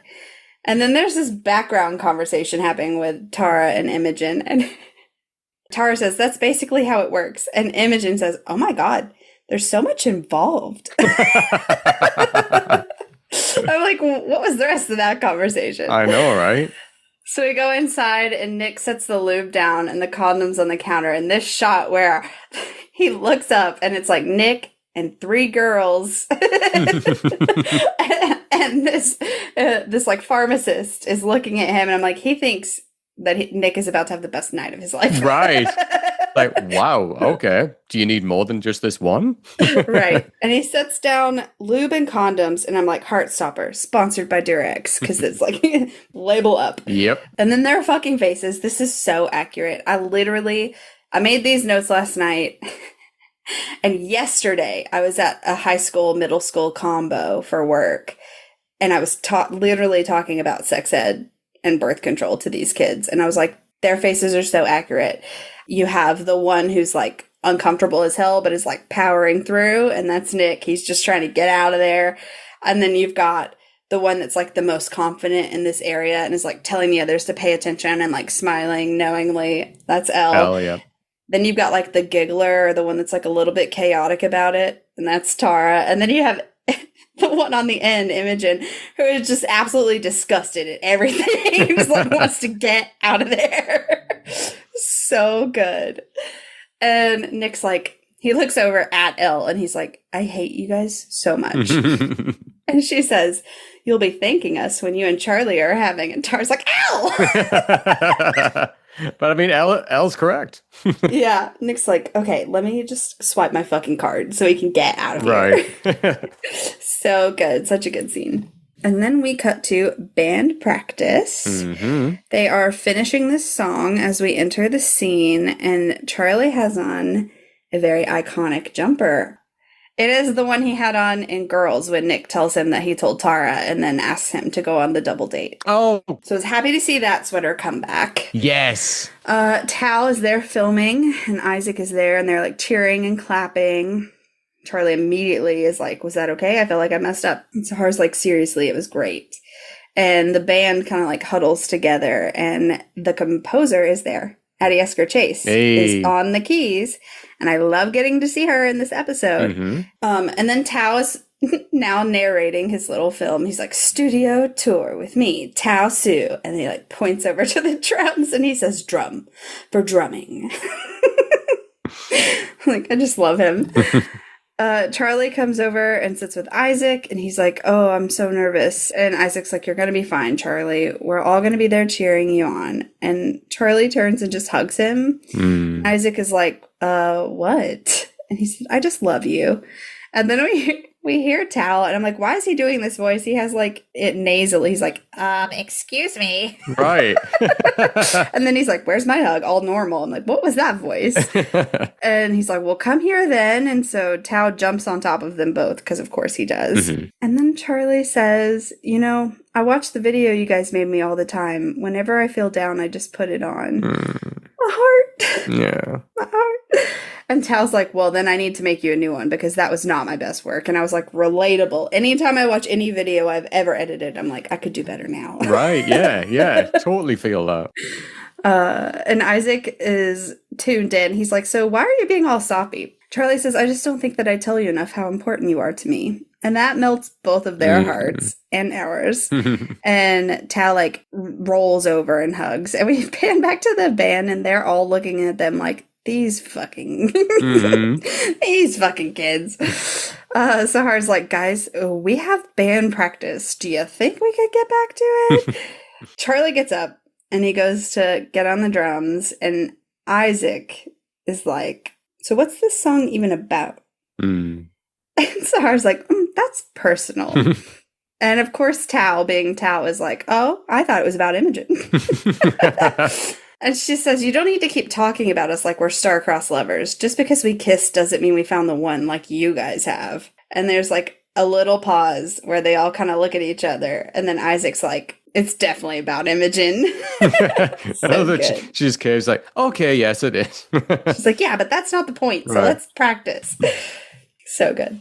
Then we cut to Uni, and the gang is driving again, and Nick is in his room, and he is getting dressed and listening to a voice note from Charlie that says, good morning. I can't wait for my exam to be over today, and I can't wait to see you tomorrow. I'm really nervous about this performance, so I'm going to need a good luck hug. And then tomorrow night, I'm staying over at yours tomorrow night if you want. Anyway, I love you. Bye.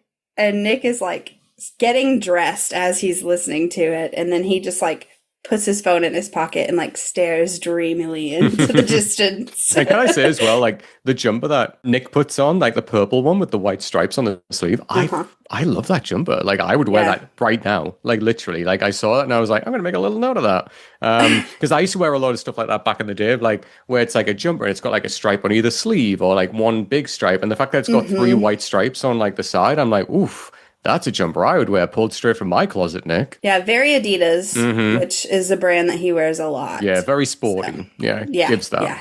So then we go to Leeds, outside with the tour group. I also love that they start out in this. There's like more people in their group than just our little group. And then slowly they all disappear until it's just our core four. Where did they go? So the tour guide's like, hello, everyone. Welcome to Leeds. I'm going to be your tour guide. My name is Will. And Will be looking gay as hell. Plus they have a rainbow lanyard. Right. So everybody's already feeling, welcome and comfortable here. Right. Also, Will has hearing aids in, which I think is really cool. Yes. And so they hand out the catalogs and they ask Nick, what are you thinking of studying? And he says, maybe sports science or psychology. I haven't really decided yet. And I was like, okay. Yeah. But at least we've got some answers now. We're making some progress on this trip. And great decisions. Yes, and they make sense. Yeah. The girls are just looking very proud that he had an answer, especially Tara. And they're walking around and talking, and Nick is more engaged in this tour than all the others combined. He's like smiling. He's taking in the environment. And we get this little conversation from the girls in the back where Imogen says, it's too gray, and and Elle is like, well, I think Nick is loving it. And they all just look so happy to see him kind of like feeling happy. Yeah, this was like his moment, wasn't it? There's like a change of energy. It's like the light coming, even though she says it's so gray, like to Nick, like this full sunshine is all colors of the rainbow right now because this is what he wants. 100%. Like this is everything that he's wanted. And like Leeds is a bit of a rainy city. It's quite a northern city, not as far up as where I'm from, but, still relatively north. But I've been at Leeds a few times, and, like, the feeling of Leeds University is, like, a big buzz. It's very student, like, the night out vibes in Leeds are fantastic, very social. Like, there's a lot of, like, sporty events that goes on as well. So, like, it makes sense the way it's shown in this. You can tell, like, Alice clearly must have taken a trip to Leeds University or has had some involvement in it in the past because it's very, very close to how Leeds is. So, like, the fact that they captured it this well on the show for the small amount of time that we get there is, like, perfect. Yeah. So then they go into the sports facilities, and Tara's immediately like, Nick plays rugby. And Will's like, oh, great. Should we go look at the rugby pitch? And they're like, sure. So they go out. And there's like a full practice happening. And Will asks Nick, would you be looking to carry on with rugby at uni? And Nick is like, yeah, definitely. And Will says, cool, my partner's actually on one of the teams, Josh, and like waves. And Josh waves back and immediately gets in trouble. Yeah. I was like, what are you doing, Will? Like the second that Josh waves back, the coach is like, Josh, pay attention. Now's not time for waving. Yeah. But Nick looks like his whole world has stopped in this moment. And it has hit him here that, like, yes, even on the rugby pitch, it's a welcoming and affirming environment. And, you know, you can, like, it slow pans into his face. Mm-hmm. And you can see that it's, like, all clicking, right? He's picturing himself here. And he looks happy and, like, at peace. Like, it's another puzzle piece sliding into place for him. Oh my God, yes, exactly that. And it's kind of like going back to what I was saying earlier about, you think back to, you know, those times when he was like nervous to even hug Charlie or even be near him in that way on the rugby pitch, you know, like his experience in that. And it's so nice that when you have in life this worry or this concern that's been like a cloud in your head for so long, when you see something like this and you're like, oh my God, that's totally gone. You know, and like we get that with Nick here, we get that with Charlie later on, which I'll bring it up when we get to that point. But like, it's so nice when that happens, like to any of us, right? When it just, that dark cloud that we're so worried about, when it just dissipates, you're like, oh my God, that's not even a thing here. I don't even have to worry about that anymore. Plus the acting from Kit, like just his face. So good, yeah. It's just so subtle, like just his eyes. And like when I mentioned back to when he was in the car earlier and like everything was in the eyes, and you could see he was just in this small little bubble. This is like a wider shot. We see his whole face, and like we're inside of Nick's world right now, you know, and like Nick's world is great. Nick's seeing exactly what he's needed from this trip. This is what he has needed. And for a long time, he's been wandering. Right now, his feet are firmly on the ground because he knows where he is, you know, and this is where he wants to be. It's so nicely done. It's so good. And I want to talk about this song for a second, which I think it's so funny that it's called Joe, and then you hear Joe like a lot. And it's by someone called Joseph. I'm not sure. It's spelled interestingly. So, but the song starts out about talking about like giving away too much of yourself and how that creates like an emptiness inside because you're not filling your own cup, which is very pertinent to Nick. And the lines that hit me the most for this scene are, when I'm alone, I can hear the sound. I just can't stand the way you said my name. I can hear you saying, Joe, Joe, Joe, don't ever leave, 'cause you're nothing without me. And this song is like running in the background of this scene the same way that these thoughts are running in the background of Nick's mind as he's picturing himself here, happy at Leeds. I'm thinking of like his daydream of Charlie saying, Nick, please don't ever leave me. And then in a few seconds, we're going to hear him say like he doesn't know who he is without him. And I just think that this is such a subtle little way to convey that, like, yes, things are clicking and he's picturing it, but that anxiety is still there in the back of his mind. So then we cut to therapy. Hey. Jeff is like, sounds like you've been enjoying yourself. And I was like, boy, has he. Jeff, let me tell you. Yeah. He says, you've been much more upbeat these last couple of months. And Charlie says, I was going to ask if maybe we could make our sessions every other week rather than weekly. I've been feeling okay recently. I mean, obviously I'm still going to have bad days, but less often. And Jeff's like, I'm very glad to hear it, Charlie. Fortnightly it is. And he says, okay, cool. And then he hesitates for a second and he says, do you think I'll ever get to the point where I don't have intrusive thoughts or anything? Like, will I ever be free of them? And Jeff says, well, it's possible, but you shouldn't feel that any wobbly moments you have are a failure. They're just normal. And Charlie says, this part's so good. He says, yeah, and I've got people in my life who can help me if things get really bad again. And Jeff says, that's very true. And he says, I think I've realized that even though I love Nick, I need other people. My sister, my parents when they're not being annoying, my friends, my therapist.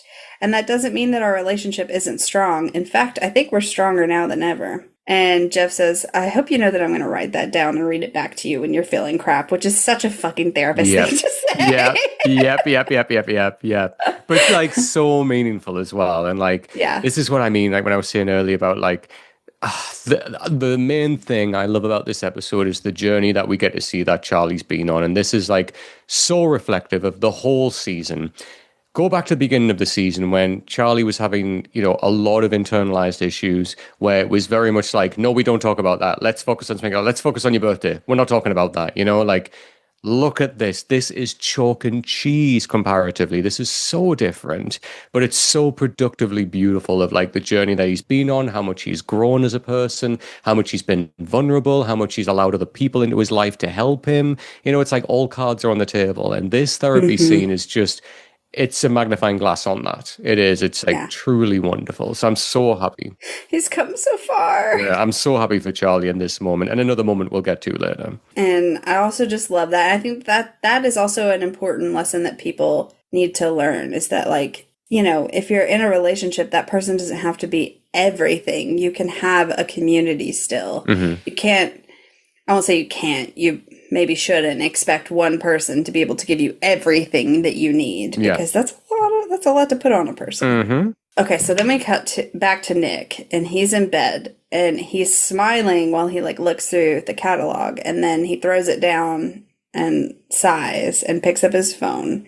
He opens his maps and Google's leads to Truum, and it's 4.5 hours. I wrote in my notes, like, Americans would be like, but like... Okay, that's my actual rant is, okay, it's not close, but it's doable. And I know that I'm willing to drive longer because I'm in the South where things are all spread out. Because even my Northern friends, they think that I drive crazy amounts of time for stuff because the cities like in the Northeast are much tighter than like down here. Yeah. So like, even without that, 4.5 hours, if you stay the night, is so doable. But I get it. Yeah, I think it's like, it made me laugh because like in my mind, I was like, Nick, do you want to ask Ashley how far she traveled to come and see you? Like, do we want to have that conversation?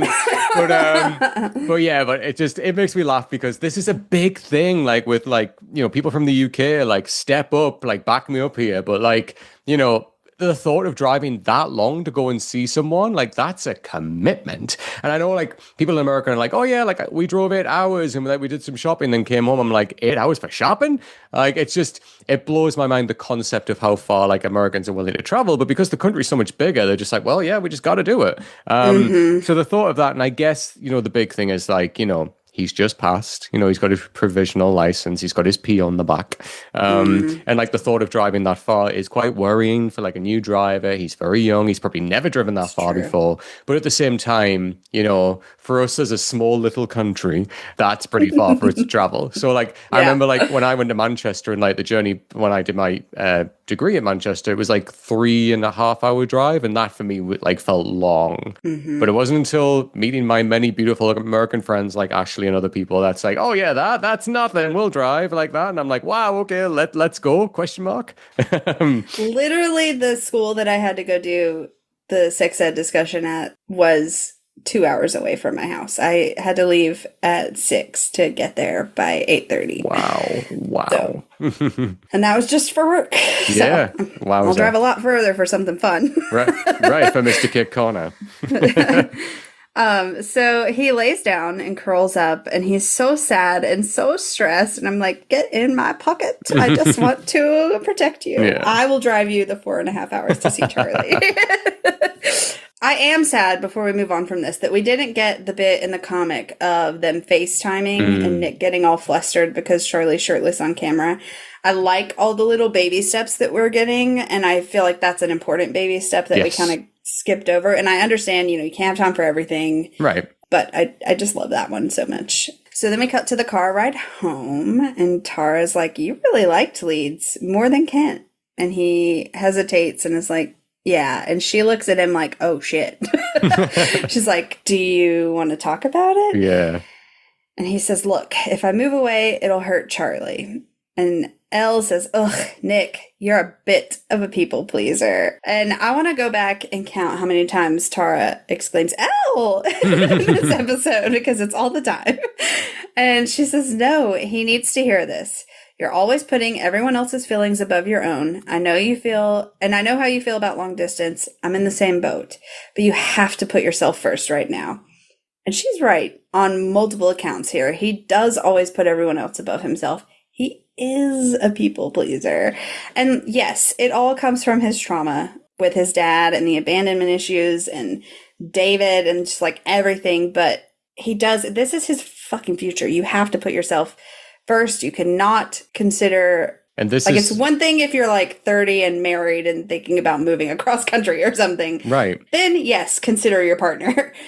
In high school, you can't really do that because each of you are going to need such different things individually, and you have to put yourself first. You know what? Like, Elle is absolutely on the money here. And it's one of those things where it's like, you know what? Like, this is a tough lesson that you need to learn. And I'm giving you some tough love right now, but this is absolutely what you need to hear. We can't pussyfoot around this. Like, I need to tell you this directly because you need to hear this. I'm your friend and I love you, but now's the time that you need to hear this before it's too late. Yeah. And like, you know, we get that. And like, Elle puts her money where her mouth is, because later on she says to Tao, like, I'm thinking of taking art school, but like, you know, in Europe somewhere. And again, you know, like, she's putting herself forward. And like, I like in that moment, we'll get to it when it comes to it, but like Nick is watching that whole conversation happen, and like, you know, and Tao's like, oh my God, like that's crazy. But you know, like, I'll have to get a job to support the flight. So, you know, and all of this, and he's making light of it, and it's support and it's wonderful. But at the same time, this is Elle showing Nick what she's talking about right now. You know? Yeah. And it is, she's bang on the money here, absolutely right. Like, when it's your life and you can have a partner, you can have a relationship, of course you can, but you've got to put yourself forward in a situation like this. You've got to focus on what do you want and keep asking yourself that question. Definitely. And Imogen is like, yeah, Charlie will support you. He just wants you to be happy. And that's really what like breaks Nick down. He's like, look, it's not just about him. I'm afraid of being away from him. I don't know who I am without him. And I love Tara saying, well, maybe it's time to find out. Speak on that, Queen. Speak on that. And he looks scared as hell driving away in that scene. And I'm like, it is scary. It is so scary. But you're gonna do so good, Nick. Just keep moving forward, bud. Exactly. And you've got people around you. You've got people in your corner always. Don't ever forget that. So then we get this shot of Charlie tossing all of his exam stuff and his head boy application into a drawer. Yep. I did want to read out what we could see on the head boy application. He wrote, I am a hard worker and a high achiever, despite many personal setbacks. I care deeply about the students of Truham, and I want to make the school safer for them.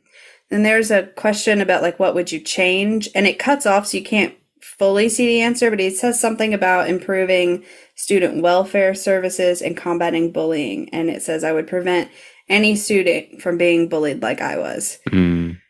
So good. And he goes to his closet, and he takes off his shirt and looks in the mirror, and the like anxiety bubble creeps in, and the squigglies are like there going all crazy and being chaotic. And then he takes a breath and looks at himself, and it all like fades away, and he smiles. And I'm like, fuck yeah, Charlie, you fight those off, because you know he has the tools now to not get all consumed by those negative thoughts that he's feeling. Couldn't say it any better. Like, the vision of Charlie pushing away his anxiety is such a power move, such strength. Like, this payoff is perfect for everything we've seen him go through this season. Like, genuinely, like, we've seen him at his absolute lowest. We've seen him when those dark thoughts overpower him and become like, he becomes a shadow of himself, because that's what he's living in at that point, you know. And it's like hard to see the light and to claw your way out of that when you're that low within yourself. But to see that start to just linger, you know, that it's just there, and it's like slowly coming, and he's like, no, we're not doing this right now, and it's just pushing it away, and the visual of it just being pushed away, just brilliant. And the fact, so good. The fact as well that, like, you know, older Charlie would have reached into that wardrobe and like pulled out a jumper with long sleeves, or like a t-shirt that was long sleeves, and he goes, this, you know. And we can see obviously the self-harm scars on his arms, but the fact that he says, you know what, I'm ready.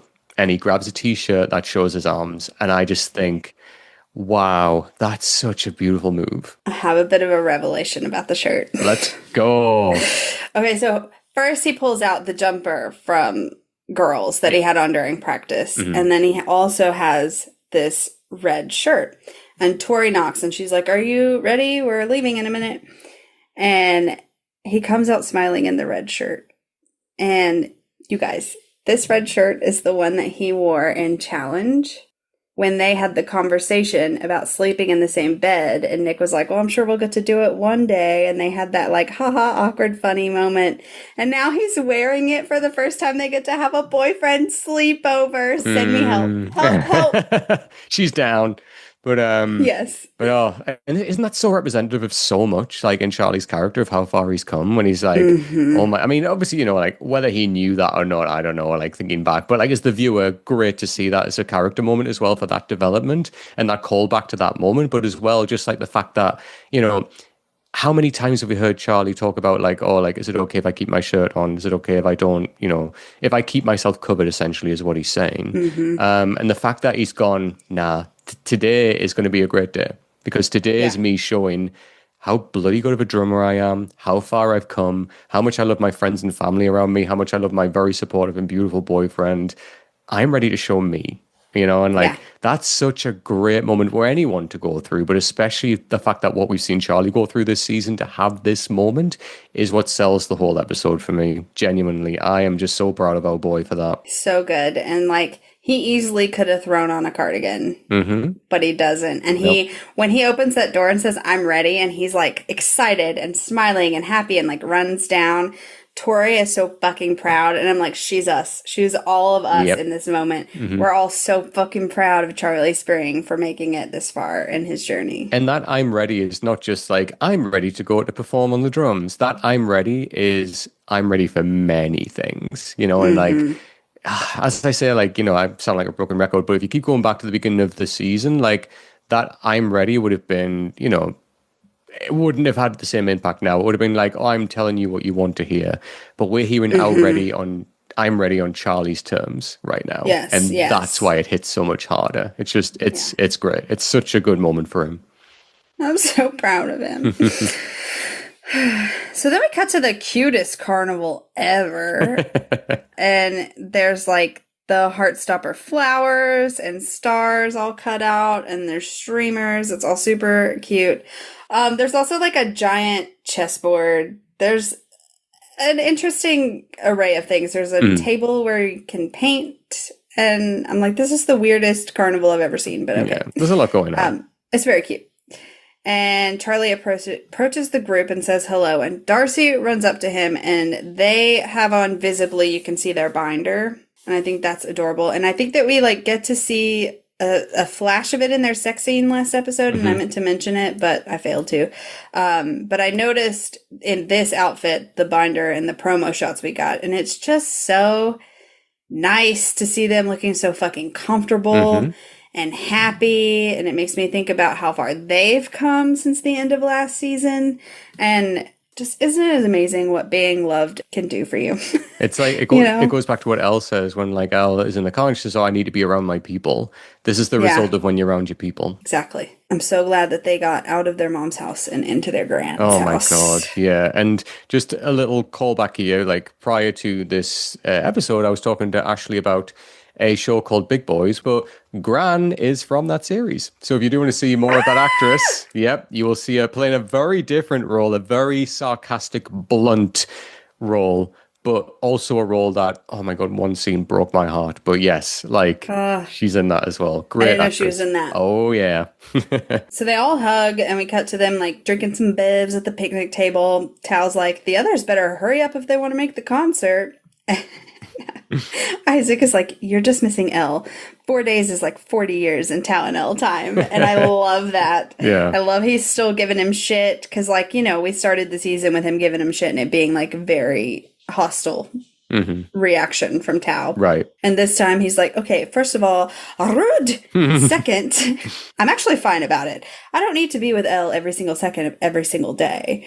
And as that's being said, Charlie pulls out his phone and we see Tara's message that they're on their way. And Charlie has sent a group photo, but nothing else has been responded from them. And he asks how far they are.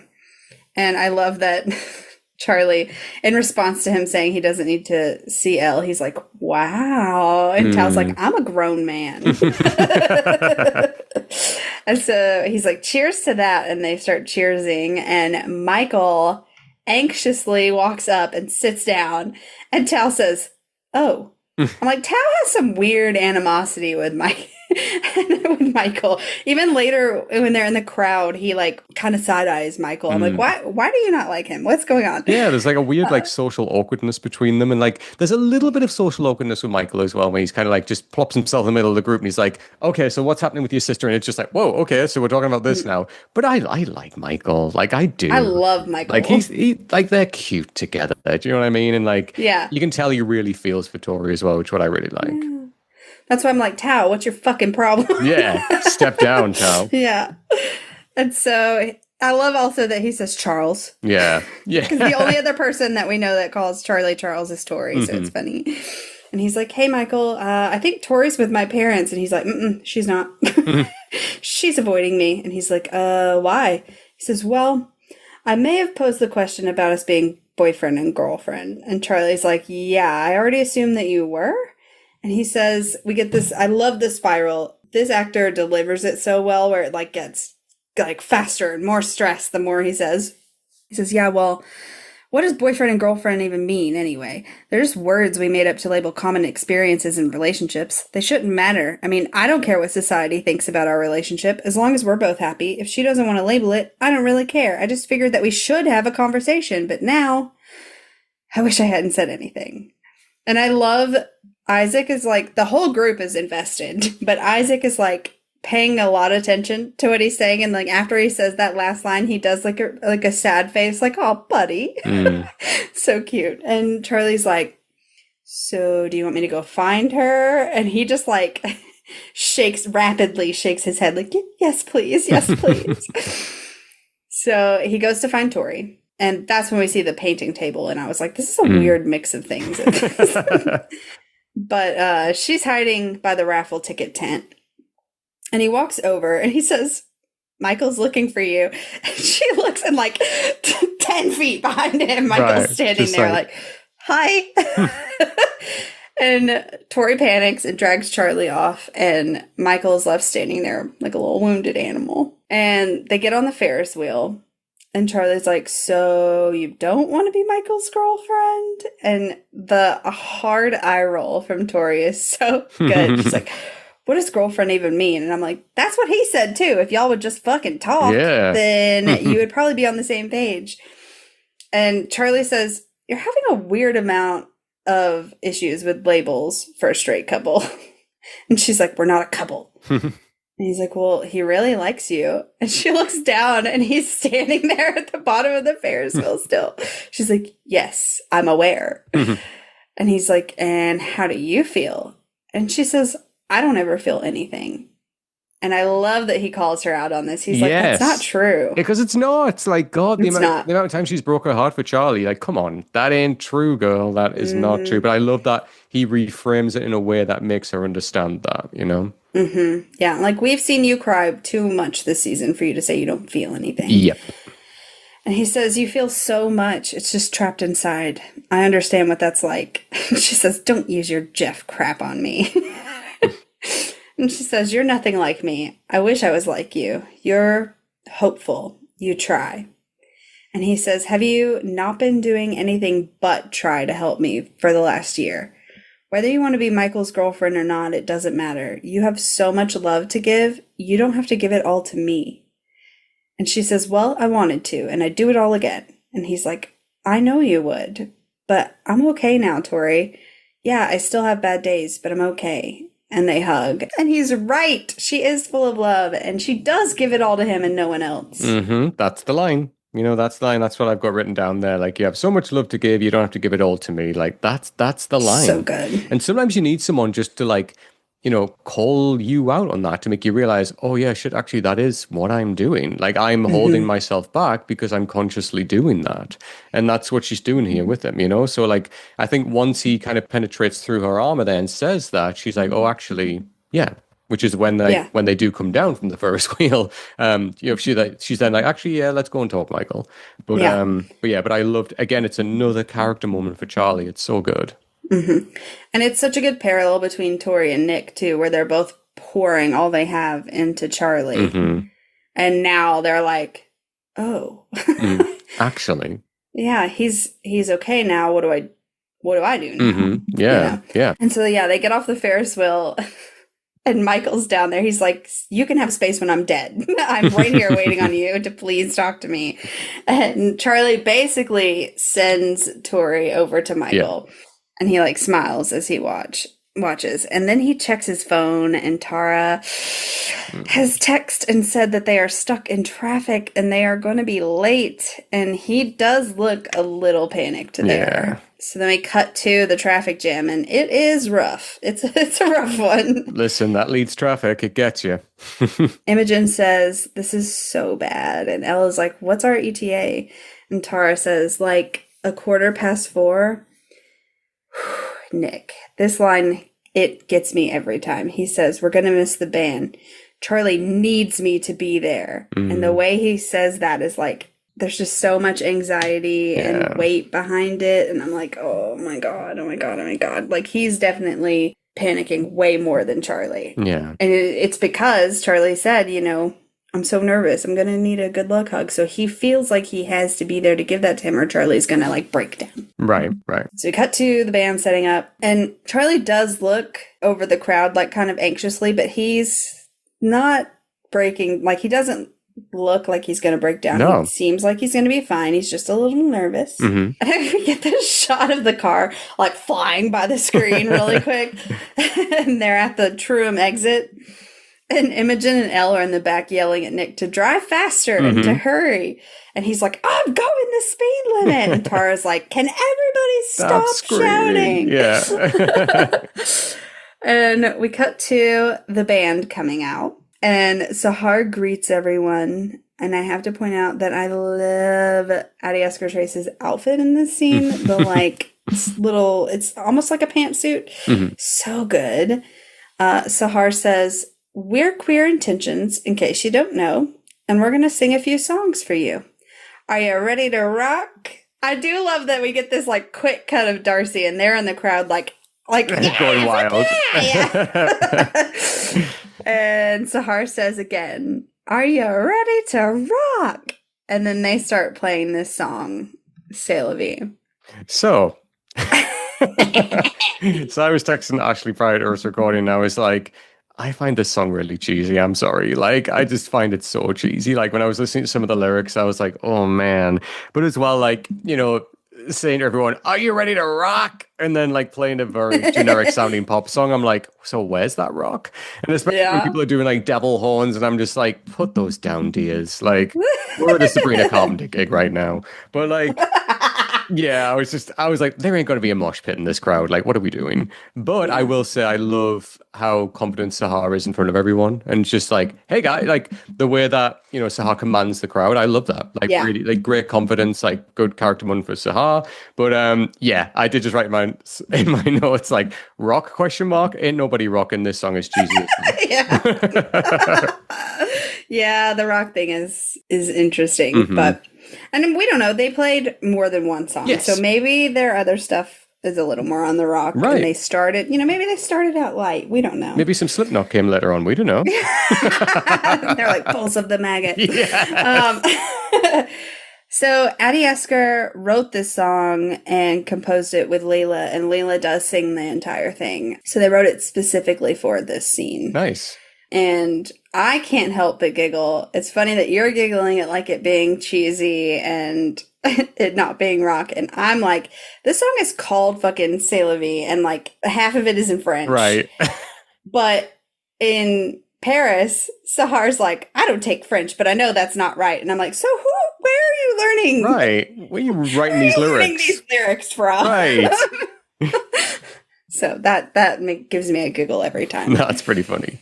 And Charlie starts out, he looks nervous, but he's quickly gaining confidence, like, as he is continuing to play.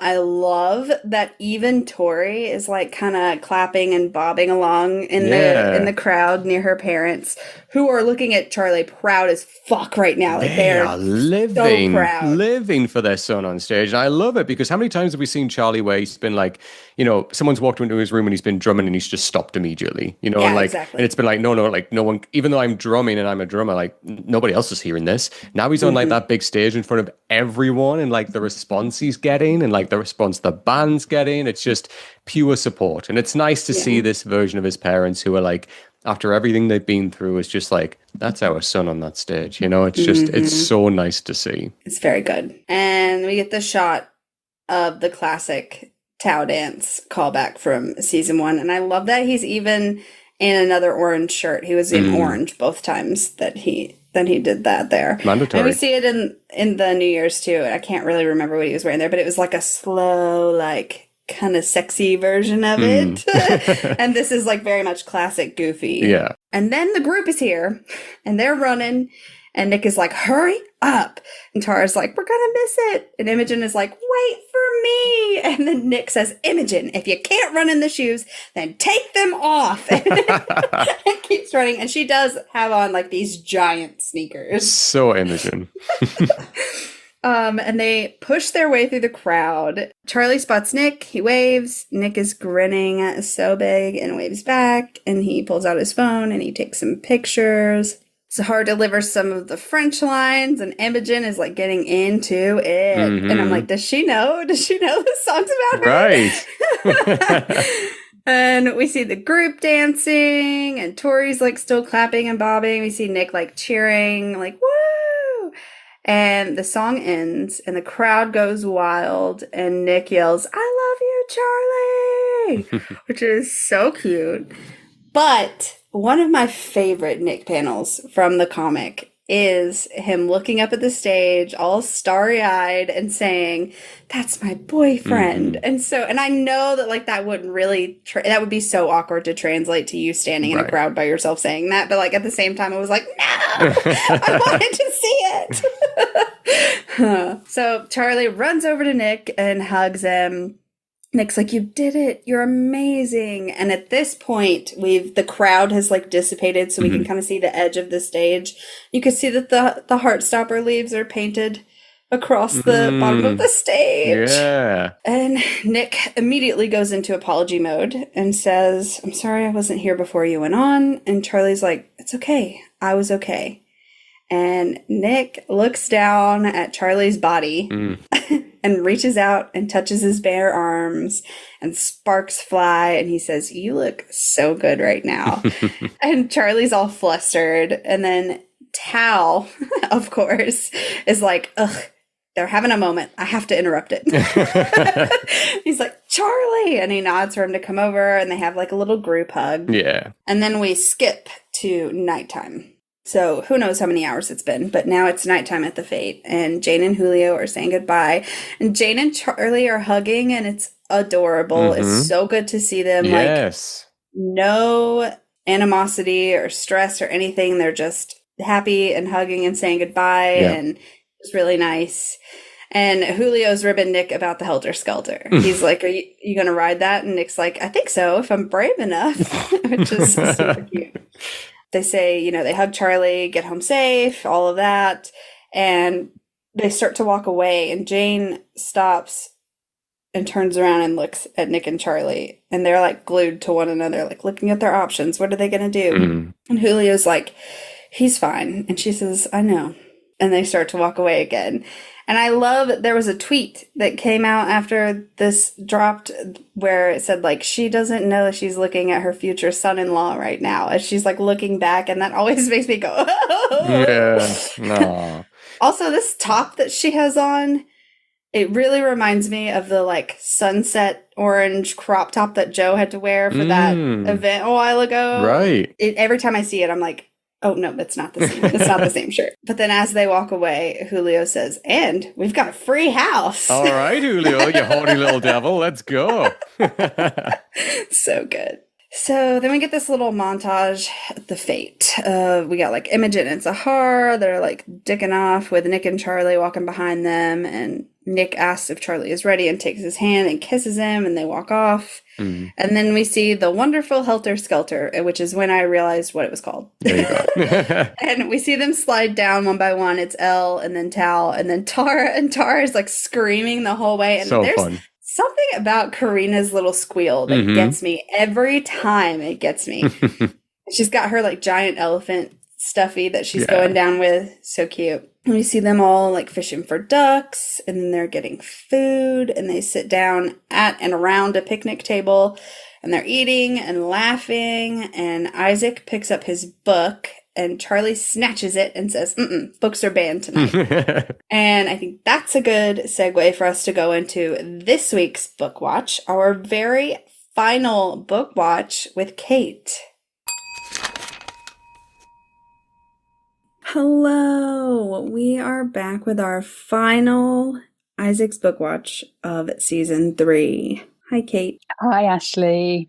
Happy to be here for the final one. Last Isaac book recommendations until season 4, which is definitely happening. 100%. Yes. Okay, so we've got a couple of Isaac books today. I think we finished on a real high here. I think, as always, fantastic choices in this episode.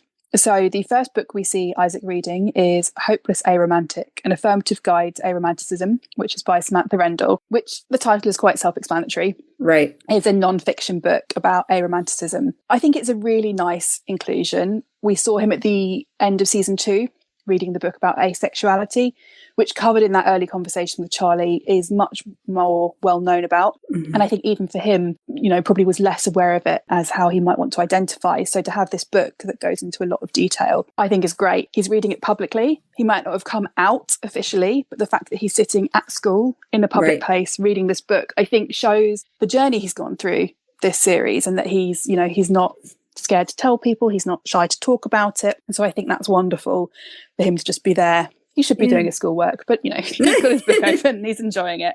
I've got a little blurb of what the book's about, just to sort of give an idea. So it says, you'll explore what aromanticism is, how aromantic people form relationships, how to know if you're aromantic, and deal with internalized shame and societal stigma, with a history of aromantic representation, guidance on queer platonic relationships, and testimony from your worldwide Arrow family. Hopeless Aromantic is the affirmatory Arrow companion to have in your back pocket. And I thought that covered it better than I could. So I thought I'll read that because I think it's spot on. I think it's covering so many things that Isaac is probably facing. It's a really nice way for them just to put it in there without having to explain it all to us. But I think Alice has such a loud and big voice within that community. It's also there as a little signpost to say to people, maybe you've come across Isaac this series and this is putting a name to something that you didn't know what it was. So here's a book that might help you. It's covering all these things, not just explaining it, but how you fit in society and how you might feel about it and how other people might feel about it. So I think it's absolutely great they included it. It really flies past on screen, but I say this every week. What a wonderful inclusion. I'm so glad they included it. It's a great choice. It just made me feel a bit proud of Isaac. He's willing to sit there in public and say, this is what I'm reading, this is who I am. You never know, someone else at the school might come and ask him about it and want to know, and I think it's just great. Yeah, I love that. So the final book of the series that we see is actually the first book that we saw Isaac reading. It was in the teaser for season 3. It's At the Fete. So this was something that we saw Toby holding up in one of the little clips in that teaser, and it's I'll Give You the Sun by Jandy Nelson. Yes. It's a beautiful book. It was the first book that when season 3 came out and I was okay, I'm going to start reading the ones I haven't read. This was the one I started with. And part of the reason for that is because Alice had reviewed it on Goodreads. And she doesn't review very often. I think she feels, she doesn't want to be giving people bad reviews or good reviews. She tries to stay a bit neutral on Goodreads, which I think is fair.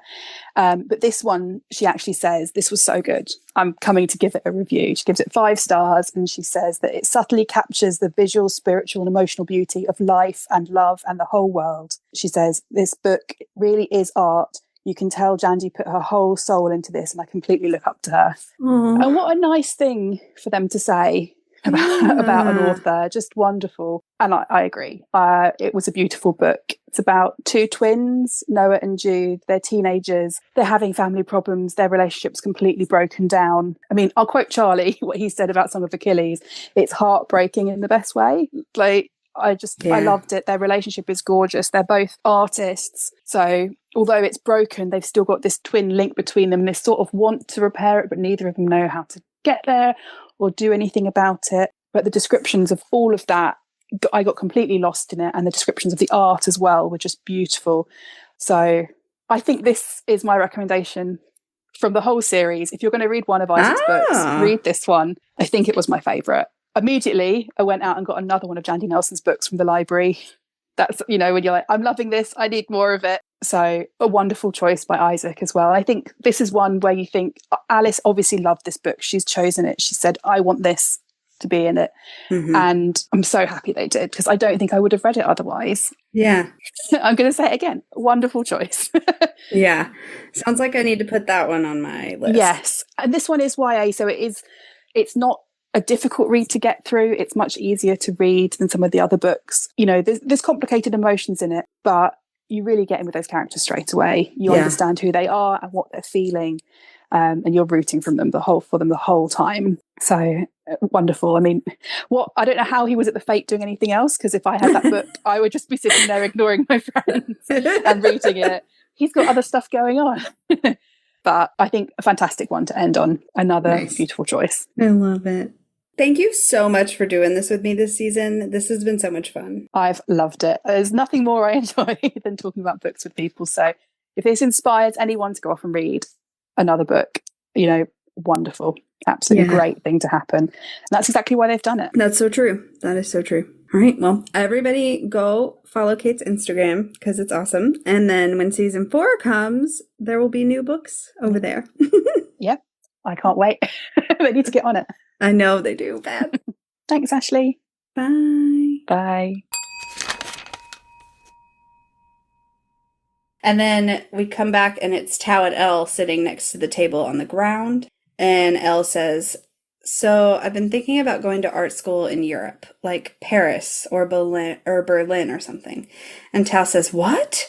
Wow, that's so cool.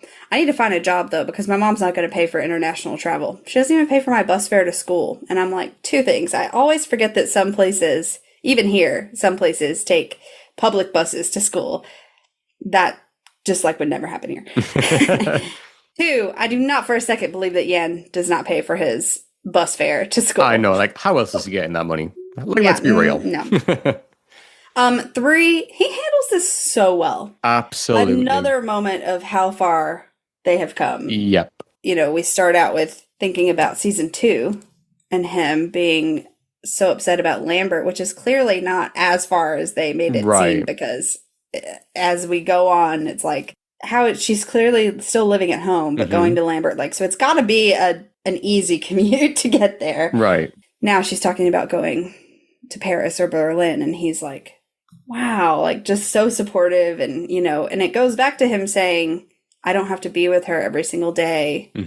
Like we're strong as a couple, and I don't have to be glued to her for that to stick. Right. And she grabs him and hugs him, and she's like very clearly relieved. And like you said earlier, Nick has been watching this the whole time and listening, and he smiles like so proud. And then he turns and looks at Charlie, who's like sitting in his lap, and he kind of like cuddles him a little closer and puts his head down. And we were robbed of that neck kiss that we got in the promo. Yeah. They did not put in the show. I was like, what the hell? And then we see that Charlie's like, he's eaten so easily. And again, going back to the beach lunch at the beginning of this season to this now is like such a stark difference. Oh, yeah. Like, Charlie's just overcome so many obstacles. And again, like, it's nice that happens without, like, at the beach, obviously, we're drawing such attention to it because it's building up to be a thing, right? Right. Whereas here, it's like, even us as an audience, we don't need attention drawn to that, because although he's still processing and working through that, but it's nowhere near as much of a thing as what it was now. You know, and that's why there's just so many wins for Charlie in this episode, and like this season as well, to be fair. Like, to go from where we were on the beach, as you said, Ash, to like now, not even thinking about it. Like, is Charlie looking down at that food for a second, laughing and talking about it whilst eating? Just great. But at the same time, this is 2 sides of the same coin here, where like we've got, because they're so close together as well. Like, I think like Charlie's sitting like between Nick's legs, and like, you know, if only Charlie could turn around and see what's happening behind him. Yeah. Where like, you know, Charlie is like so happy. He's played the drums. Everyone around him that he loves has been there. He's having such a great day. It's a great win for Charlie in so many ways. But just behind him is like a lot of anxiety, a lot of worry, a lot of stress. And like Nick's face, as we said, like when he looks over at Elle and just sees how simple that was.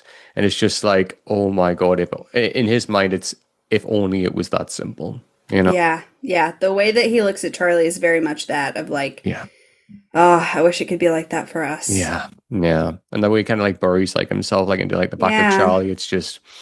It hits hard. It really does. And then Michael just stands up out of nowhere and is like, bye. Yeah. I love how just so random good. It is, socially awkward. Just bye and just gone. Yeah. So funny. Tori just like grabs him and runs away after that. And I love this of Isaac leaning over and being like, so are they dating? And Charlie's like, I'm not really sure. And we get like a zoom in on Isaac as he's looking very thoughtful.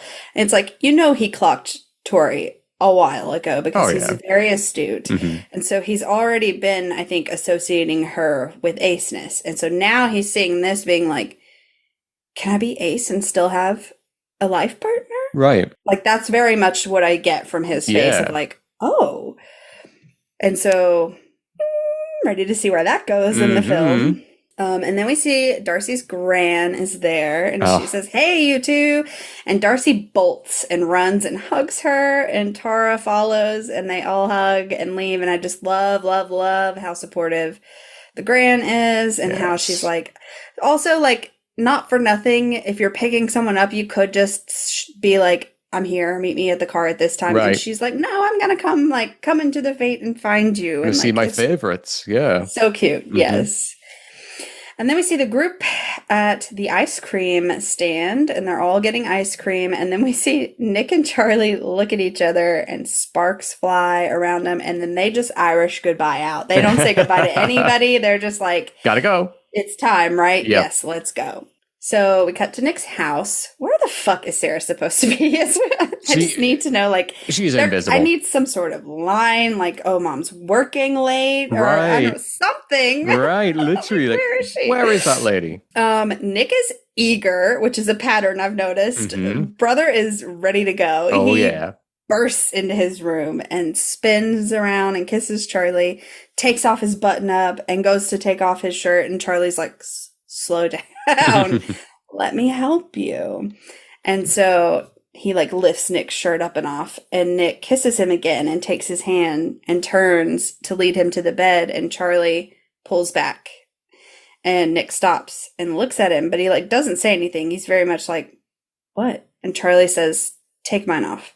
And Nick freezes for a second. I think his brain like goes offline for just a second, and then he comes back on and moves back into Charlie's space, and he says, are you sure? And Charlie says, yeah. And I love how slow Nick goes. It gives Charlie the time to change his mind if he wants, to tell him to stop, which is like just the best. And he slowly takes it, pulls it up and off, and then Charlie looks down at himself and back up at Nick very nervously. And Nick is looking at him like he is the absolute most gorgeous and precious thing he has ever seen in his entire life. And his eyes are like roaming all over Charlie's torso. And then he finally looks up and makes eye contact again. And he takes Charlie's face in his hands and he kisses his forehead. This is the ultimate forehead kiss. And they look in each other's eyes and he says, I love you. And you are so fucking hot. And then my note is, and we all cheer and burst into tears simultaneously. Oh man, it's perfect. And like, we think about the journey that Charlie's been on with this, like where like the idea of that ever happening in like the early days, like, no, absolutely not. Like, no way that's happening. Like, as we said before, like the amount of times they said, oh, do you mind if I keep my shirt on? Did you mind that I kept my shirt on? Like he's asked that question so many times. And of course, Nick's like, hell no. Like, whatever makes you comfortable, that's what's important to me. But in this moment, like, it's a big moment for both of them. Like, obviously, it's a huge moment for Charlie in the fact that he's like, I feel ready. And like I said, I am ready earlier on. This is also I am ready, But also Nick is like, oh my God, he trusts me enough to be able to fully expose himself like this with me. Now he's at this point, this is everything. This guy fully gives me everything. And like, even if he didn't want to do that, even if he wanted to keep his shirt on, it wouldn't be an issue. But I am seeing how strong my partner is right now, how they're being, how much trust they're putting in me, how much love they're showing me right now. And there's just the symbology of like taking off a t-shirt like that, to anyone outside, it's like, it's taking a t-shirt off. It's what Nick's done 1,000 times, but you don't know Charlie like Nick knows him, and that means the world to him. It's the last protective layer that he has kept on that he's finally taking off. The last barrier. And the interesting thing is that Charlie is literally laying himself bare for Nick. And yet Nick still has this huge thing that he's grappling with that he hasn't spoken to Charlie about yet, you know? Yeah. But like all of the little clips of them fooling around leading up to this that we've got have been Nick without a shirt, Charlie with a shirt. Yep. And so this is like, we've been shown that this is continually a barrier that he's had, a boundary that Charlie has had, and he's finally letting it go. Yeah. And the fucking comic when this came out and the I love you and you're so fucking hot, like, oh my God, it broke me like in the best way. And I was like waiting and waiting and waiting for it. And so like when it finally happened in the show, I was like, is he going to say it? Is he going to say it? And he said it. And I just like I was already crying, but like even worse once I got the line. Because I think Charlie needs to hear that, especially in this moment, the first time he's taking off, like the positive reinforcement has to be there. And absolutely. For him to be like, I love you, first of all, but you're so fucking hot. Mm-hmm. Like so good. Yeah. And I love that Charlie just hugs him and Nick just holds him for a second. And then they pull back and look at each other and start kissing and then move to the bed. Yeah. And as that happens, we get the song A Million Little Reasons that like trickles in. It's so good. Mm-hmm. It's so tender. That's a great song.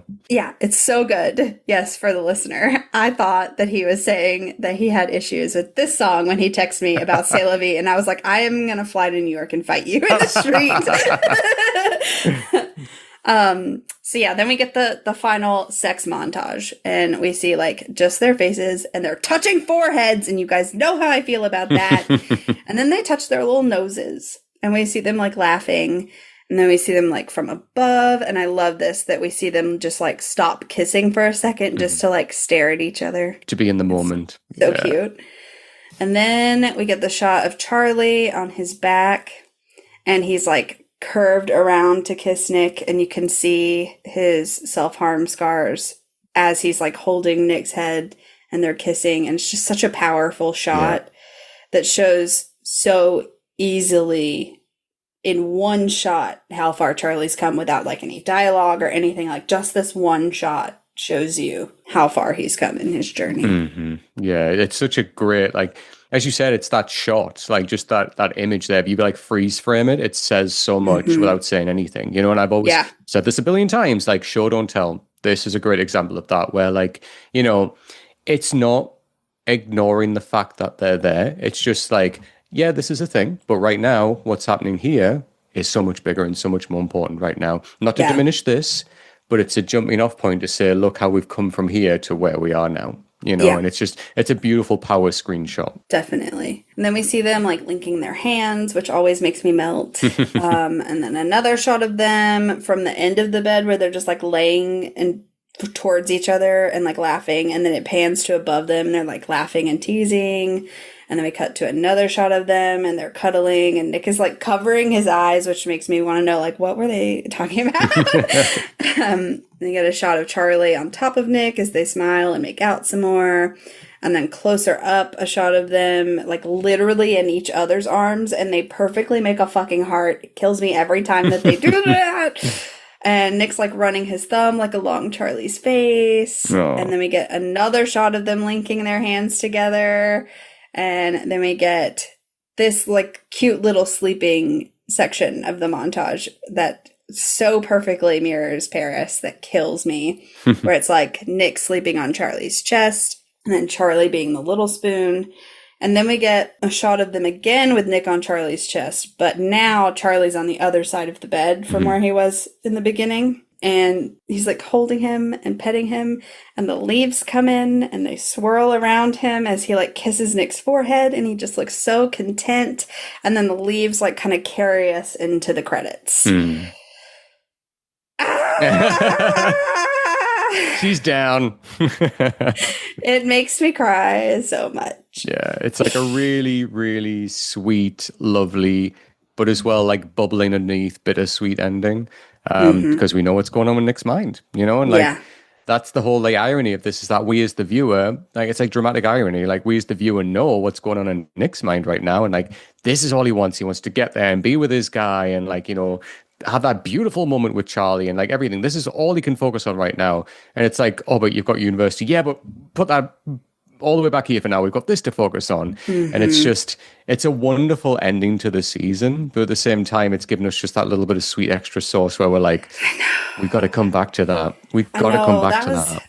My one complaint with the show, with this season, was that we don't get that talk that they have after about, like, Charlie hasn't talked about head boy to Nick, and Nick hasn't opened up about university to him. And like in the comic, we get that line from Charlie of being like, I just want you to be happy. Like, you go where you want to go and we'll figure it out. And like, a lot of people were like, well, yeah, they had to leave something open. Blah. And I'm like, but what if it doesn't get renewed? And then this is how it ends. And there is that like open end anxiety of like, well, what's going to happen? So like, obviously now it's like whatever, because we're getting a movie and they're going to touch on it. But at the time when it happened, I was like, I really wanted to see that last little conversation. Right. And like, we spoke about that obviously when we talked about like our views of like, you know, the series overall. But yeah, it's like, it's going to be interesting, like thinking about the movie going forward, because like, are they going to address that like in the opening part of the movie? Is it going to follow on where it left off? And then is that going to be like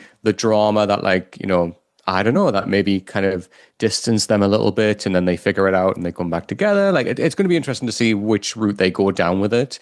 I'm intrigued. But this episode in particular, like Charlie's strength, like, is just a highlight for this. Like, and it's so interesting how like the tables have shifted here, where like Charlie was in the dark for so long and then Nick was being very supportive, and now it's kind of like, you know, changing here. Flipped, yeah. And like Charlie's just had win after win in this moment where like, you know, he knew the right thing to say to his sister to help. The removing of the t-shirt, just saying I'm ready, means so much more than it did in just that moment.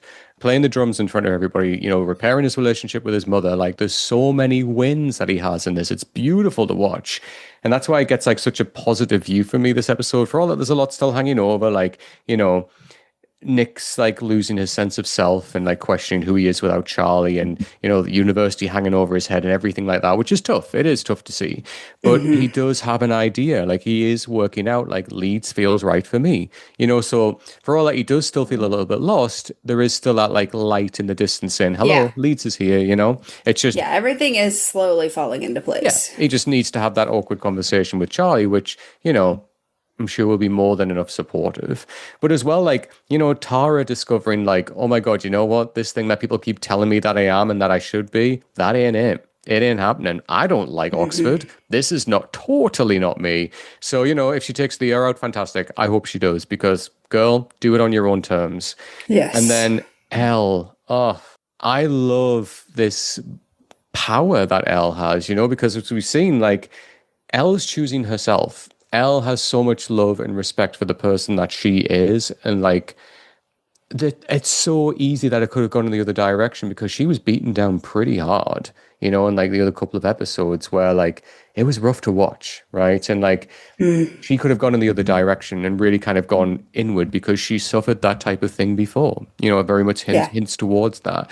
But the fact that she said, you know what, I'm damn proud of who I am. I have so many people around me that love me.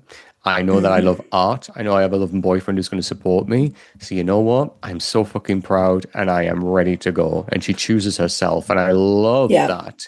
You know, I love that so much. So yeah, there's so many great wins in this episode. There is obviously still moments of that we need to work through, obviously, especially with Nick. But just, yeah, it just feels like such a, like an air punch for so many different reasons, which is why I gave my score 5,000 out of 5. 5,000. Okay. Yeah, the highest one yet, I believe. I gave it. Here we go. A solid 999 trillion out of 5. I actually died. This is Ghost Ashley talking from beyond the grave. Ghost Sarah says hi. Yeah, this episode just ties, it just wraps the season up so beautifully. And yeah, like everything that you said, all of the development that we've gotten, all of the like full circle moments for like every single character. Is just, it's so good. What quote did you end up picking? Oh, I had 2. So I have like a funnier one, which is Imogen saying I had to reduce my skincare routine. So like I had a whole other bag. But as well, So good. For me, Charlie, just like the line, like, you have so much love to give. You don't have to give it all to me, and like, because that line as well, like, he could easily say that to Nick. Mm-hmm. You should give some of that love to yourself, Nick, and follow your heart. And I just think that's a really prominent, and it's a great character moment again for Charlie. Like, he's showing how much he's learned from like his sessions with Jeff and everything like that, and also how to look at yourself and look at other people differently. So yeah, I think it's a great line. So them two for me. Yeah, 100%. So that's I wrote down 3, but my number 1 was the exact same line about you have so much love to give and you don't have to give it all to me. Yeah. And then I also wrote down Charlie's whole spiel in therapy about, I know that I love Nick, but I need other people. And that doesn't mean that our relationship isn't strong. In fact, I think we're even stronger. Like, that's just so important for Charlie, but also just in general for people. Yeah, no, it is. And then for myself, as a comic nerd, that I had to include, I love you and you're so fucking hot. Yeah. So that was, it just has to be included. Of course, absolutely. But also, we didn't get any of the like Tori Ace conversation. Like in the comics, on the Ferris wheel, she's like, instead of saying we're not a couple, she's like, we're not a straight couple, and then we get all the flashbacks of like the very obvious queerness that Michael is exuding. Right. Yeah. And so I'm hoping that we get some of that stuff touched on in the film. I think we need to. Yeah. Yeah, that's all I have. Oh, man, this is crazy. The final episode, man. But at least we have a film to look forward to now. I have to be honest with you guys. Like, probably after winter, like Body, Together, and then this one wasn't so bad because we had the news before I started my note taking. But for Body and Together, I was like really struggling to like force myself to sit down and take notes, and it's like so weird, right? Because like I fucking love this shit, so why is it so hard for me? And I finally was like, what is happening? Why? And I think it's because we didn't have any renewal, and I was like, if I just don't do it, it won't end. And so like it was so hard for me to get through the note-taking process for those two because I think it really was just because like of the unknown, and I like deep down something in me was like, no. Yeah. So I had no trouble taking notes on this one now that we have the movie coming out. And we still got some great stuff coming up. Like Ashley, Sabrina, and myself will be doing a wrap-up episode where we talk all about this season, and I guess like highlights, moments we loved, and just everything like that, which will be super fun. And I'm looking forward as well to chatting with Sabrina about it, to hear her thoughts, which will be fantastic. And then, like, we have the movie coming out. So super excited. And we have volume 6. We do. And we're like in the middle of our comic coverage on the pod because I've been doing it in between TV series seasons. So we'll be picking that back up. We also have to do our music episode for season 3. And I really want to do a special episode on just the score throughout the series and how it all ties together. And I have some other bonus stuff on the spreadsheet. There are things coming. So like nothing to worry about there. The pod shall not cease to exist. Yeah. But yeah, we are at the end of season 3, which just feels wild. And I'm just excited. I'm just excited to get into more stuff and learn, and especially about this bloody film. Can't wait for a trailer to drop. Yes. So I suppose that wraps us up for today, Ash. But we will be back very, very soon for our season 3 wrap-up. So get ready to look forward to that. Yes, and if you want to follow us online, we are at Why Are We Cast on all platforms. Please leave us a rating and reviewing. It really does help kind of like boost us and help other people find us. So until next time, bye. Bye.